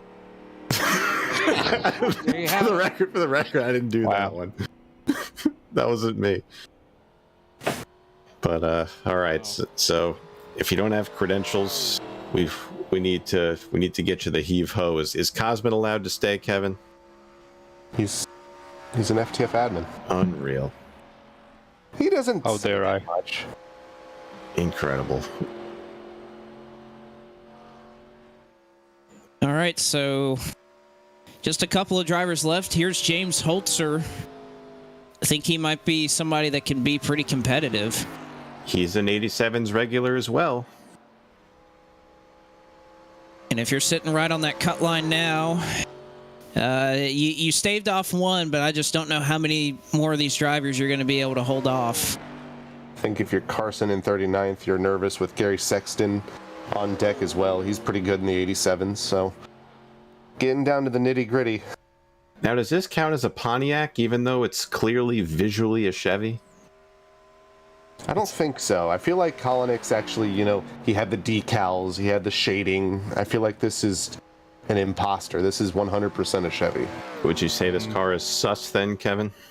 I mean, if we're dating games, yeah. Blake, that first lap was an 0.95. Wow. Told you. He knows what he's doing. Yep. Let's see if he reciprocates it on lap 2. 298.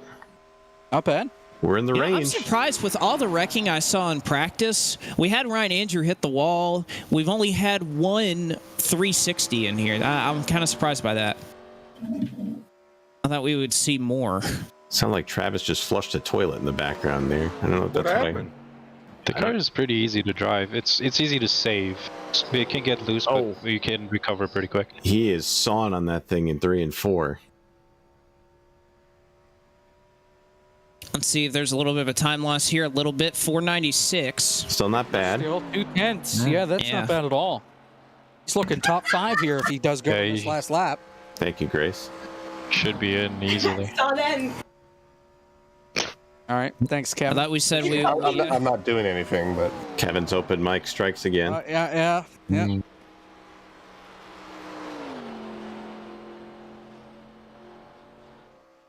Very smooth final lap for James. It's going to be a good one. Solid.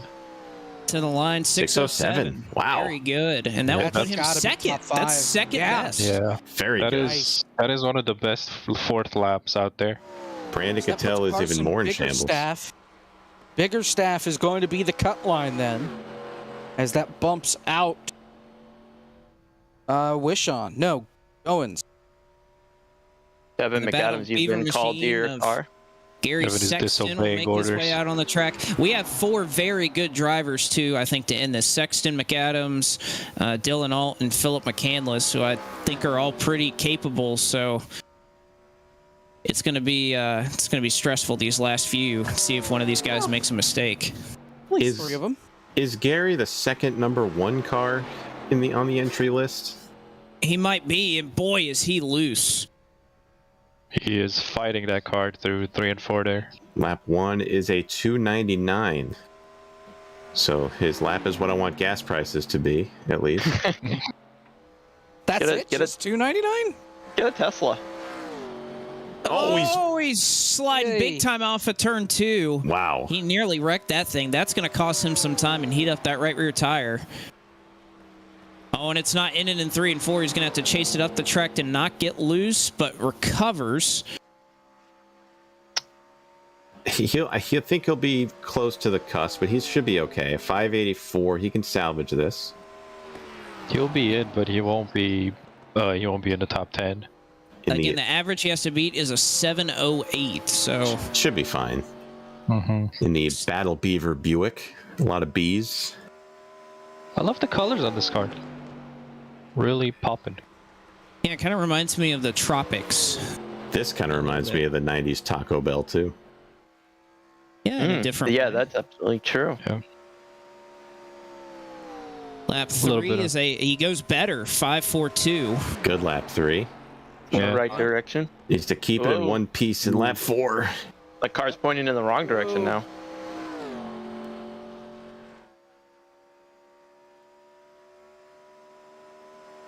Kevin McAdams has muted, so he is taking this seriously. He's tough. Wow. Wow. He is locking in. I feel The better about sweatband is myself on. You're better than Should Kevin. be in a good position here. Looks like he had a smooth lap number 4. It is a 9:53, so does 33rd. Lose a little bit of time, but it is going to be good enough to get him in. So Carson Biggerstaff now is out. Weichelman, the cut line. Last guy to go in round 1. Kevin McAdams in the Publix Deli Buick. He painted this himself. He raged numerous times while painting this car. That's probably one of the funniest times that I've ever heard Kevin raging about something. He was raging about the simplest things, and it was just hilarious to me. A little higher than I think he'd want to be in 1 and 2 there. Still carry pretty good speed coming off the corner. Yeah. Again, the average he's got to beat is a 32.704. McAdams runs these cars a lot. That's the Trans-Service transfer line right there. 108, good first lap. Yeah. Yeah, very nice. Wow. Incredible. Fifth fastest in this session.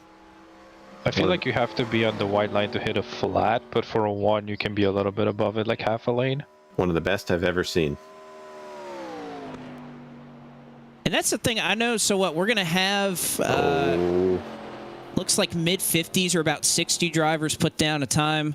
This is a very stout field. When you look from top to bottom, you don't see a whole lot of guys that are creeping in with, a 1,500 I rating or a lack of experience. This is what I love about these events is, these cars demand a certain type of driver, and the guys who are up for the challenge, they put on a really good show with it.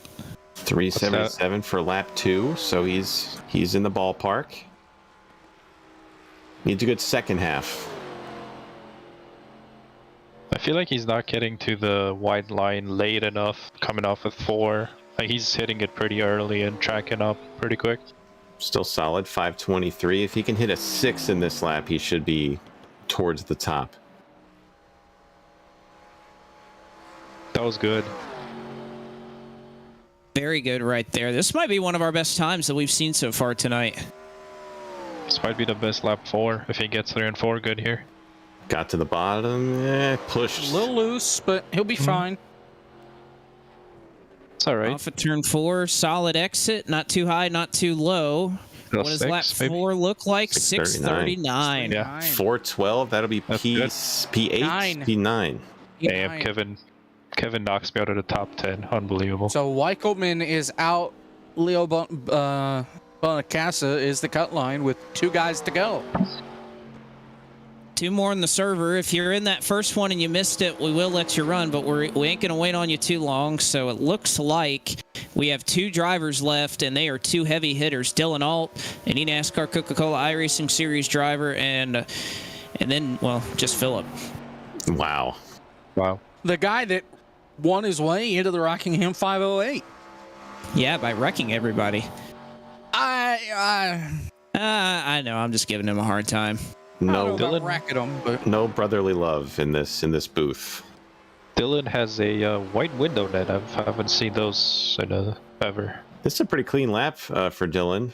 Turns 1 and 2 looked very good. 3 and 4 was solid. Maybe a 1 and high O. 0.53. Yep. Wow. Ooh. Good.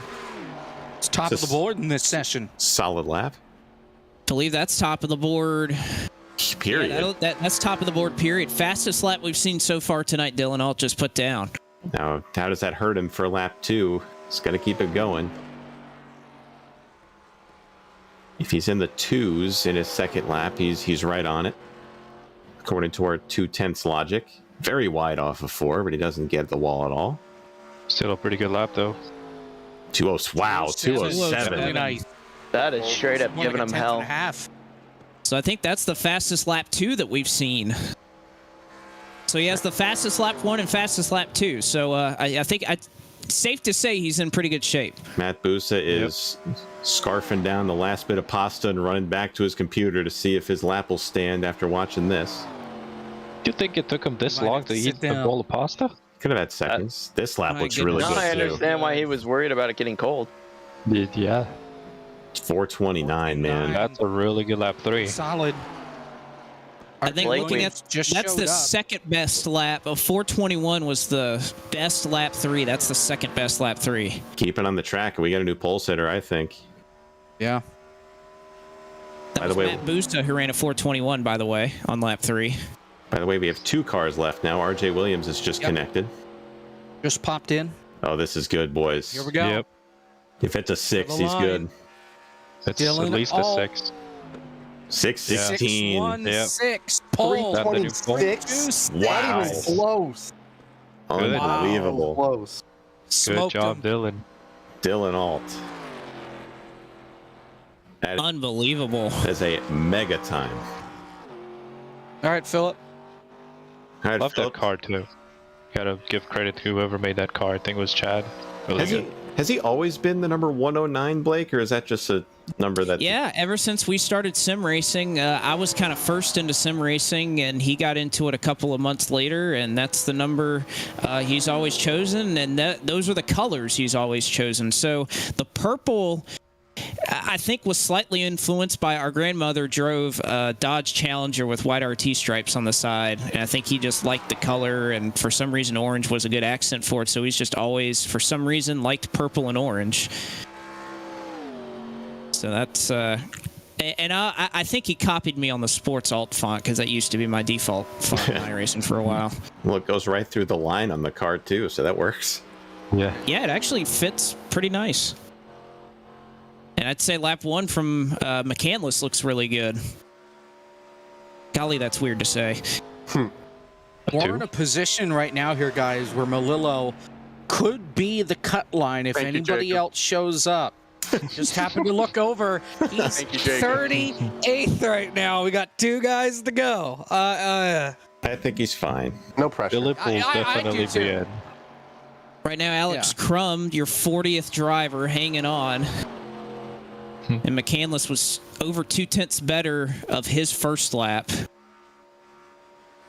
Might be a 4 here. Second lap is a 4.34. Solid, yeah. Another 1/10 and a half better than Crum's second lap. So Philip in a good spot right here. And we do have one more driver, RJ Williams, out of Huffman Racing, going to try to put down a lap that will get him into the show, potentially. And I believe that will be it. RJ, one of the funniest guys on the planet. Yes, I love being around and working with RJ. Funny guy. Good third lap for Phil at 5:59, so he's been very consistent. Oh, we disappeared. Where'd he go? No. Oh, no. Oh, he's back. That's good. He's back. Oh, no. We're Okay, good. he's back. He is back. He has got to hamster's do back on better the than that wheel. Barracks internet. He's just taking what what they give him, man. Oh no. No. Come on. Come on. Men and women of our armed forces deserve better. It looks like he's going to Here we hold go. on here, get to the line, a 697. 697. That's it. 18th. He's in the show. Beat Michael Frisch. How about it? Wow. We're holding RJ here for 30 seconds, just so you guys know. He was a little late into the vehicle, so caught him on the 2-minute timer. And So Houston Alex is the cut Crum, line. Alex Crum is out, and Joe Houston, the last driver that is in with one more left. Whoever is 39th will be 40th. Thank you. That's Not necessarily. Justin. All right. 5 more seconds until we release this fellow right here. And RJ was kind of a later entry into this, so not sure how much. If you're Joe, I'm not sure how much practice he ran. So I'm trying to build up your spirits a little bit. If you're Joe Houston, What if he beats Landon? He has. I mean, that could happen. This is going one of two. It's going one of two ways. He either thinks the apron's faster, or he doesn't know that you I can don't go think straight he out knew. onto the tracks. I don't Hopefully, think he knows knew. it's 4 laps. He was digging on the apron, so I don't think he knew. Cozy He's gonna didn't go get straight really out, high remember? to 3 and 4 though. Yeah, Oh, Cozy God, he's is loose. Come on, RJ. I love All right. the Cooters car. It looks so good. Let's see it. Who's going to be the last one in? RJ Williams or Joe Houston? The blue numbers look cool. Oh, we pushed. Into one, a little off the really racetrack. He's running the middle. It's so deceptive. You want to throw it in there, and that's kind of the mistake I made. It's just so tempting. This kind of looked like what Dylan Alt was doing. He kind of just threw it in there, it looked like, and made it stick. Dylan is much. Yeah. Very Solid good 3 and driver. 4 though. Oh, He's a much Hang very on good to driver. it. This is going to be close. Wow. On the edge of our seats. 485. Trying to find Houston on the Houston's time sheet. first lap was a 5.94, so RJ's got him on lap 1. Joe Houston, though, improved to a 3.98 on lap 2, so RJ would have to go a little quicker to match him on that. This lap's looking better for RJ if he keeps it together in 3 and 4. He's just overdriving. Oh, no. Oh, he's loose again. I don't know if he's think- going to make it in our 2 laps. I think he overheated the tires on lap 1 and even on the warm-up lap. Oh, boy. 7-1-2. Oh, my. Uh-oh.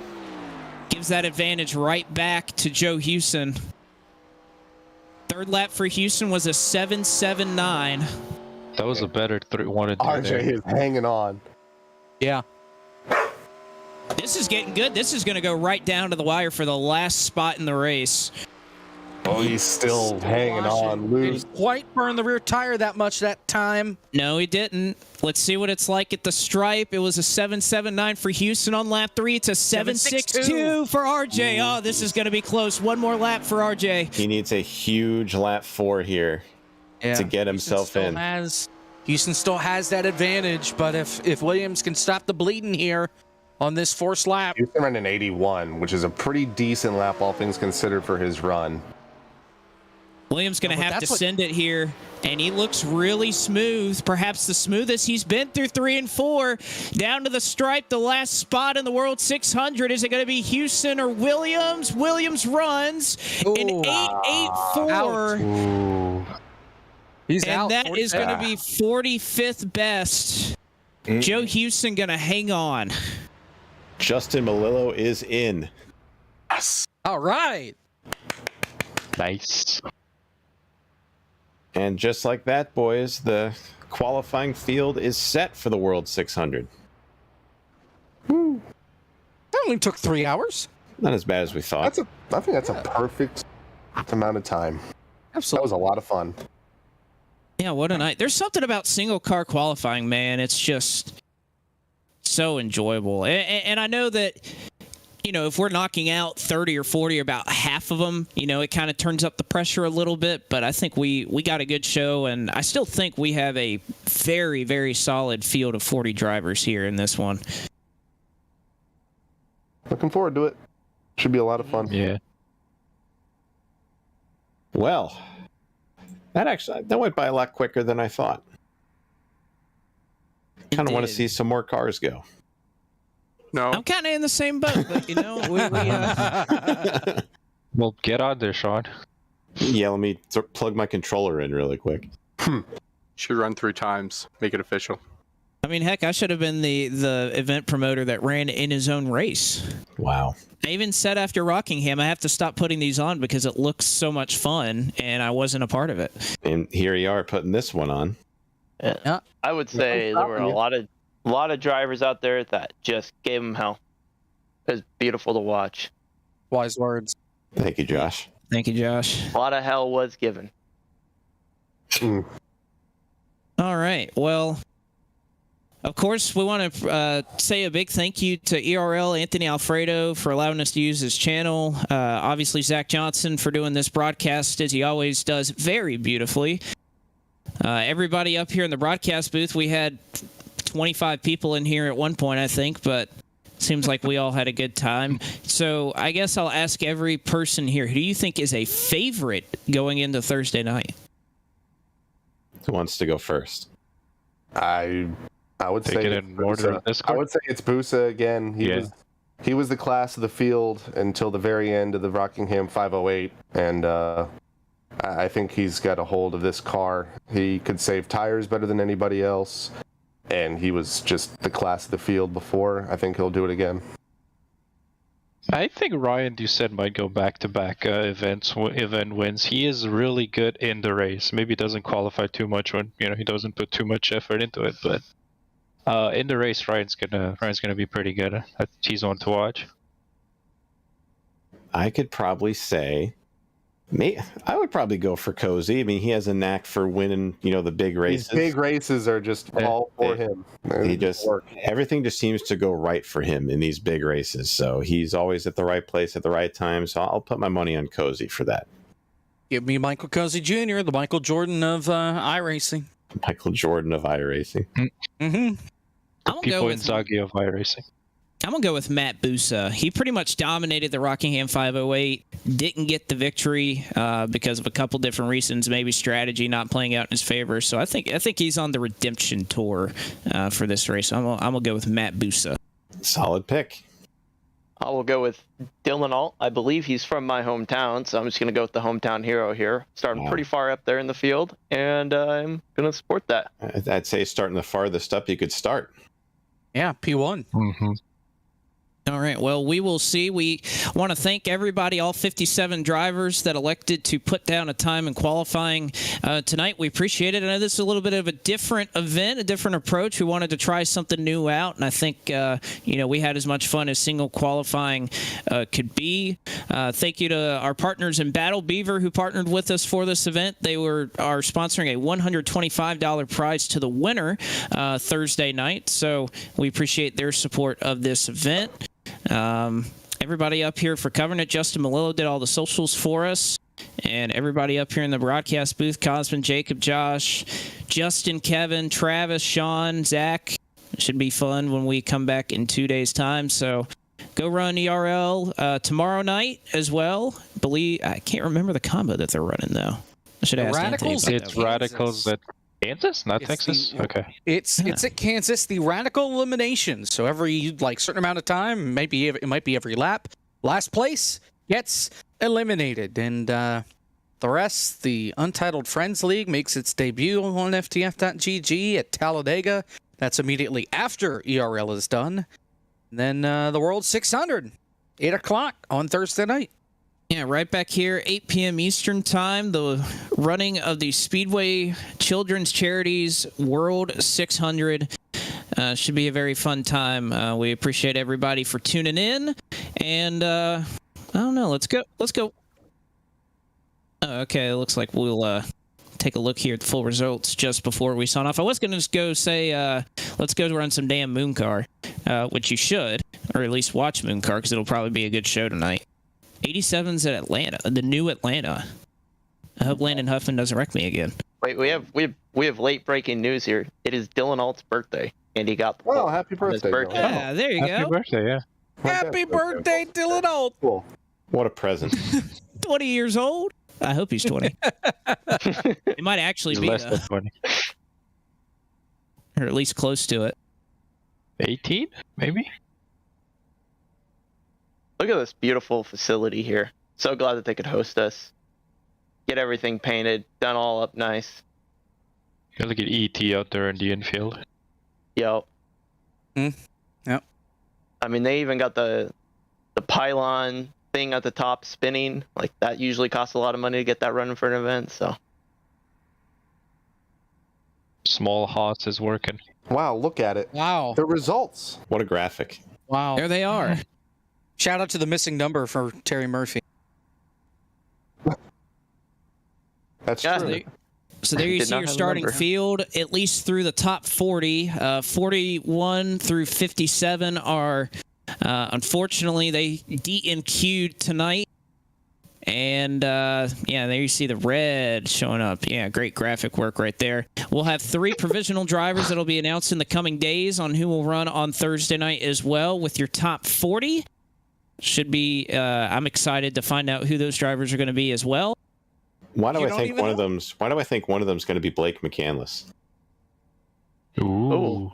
Geez, that's a, I never, I think Sean, you just brought an idea into my head. That was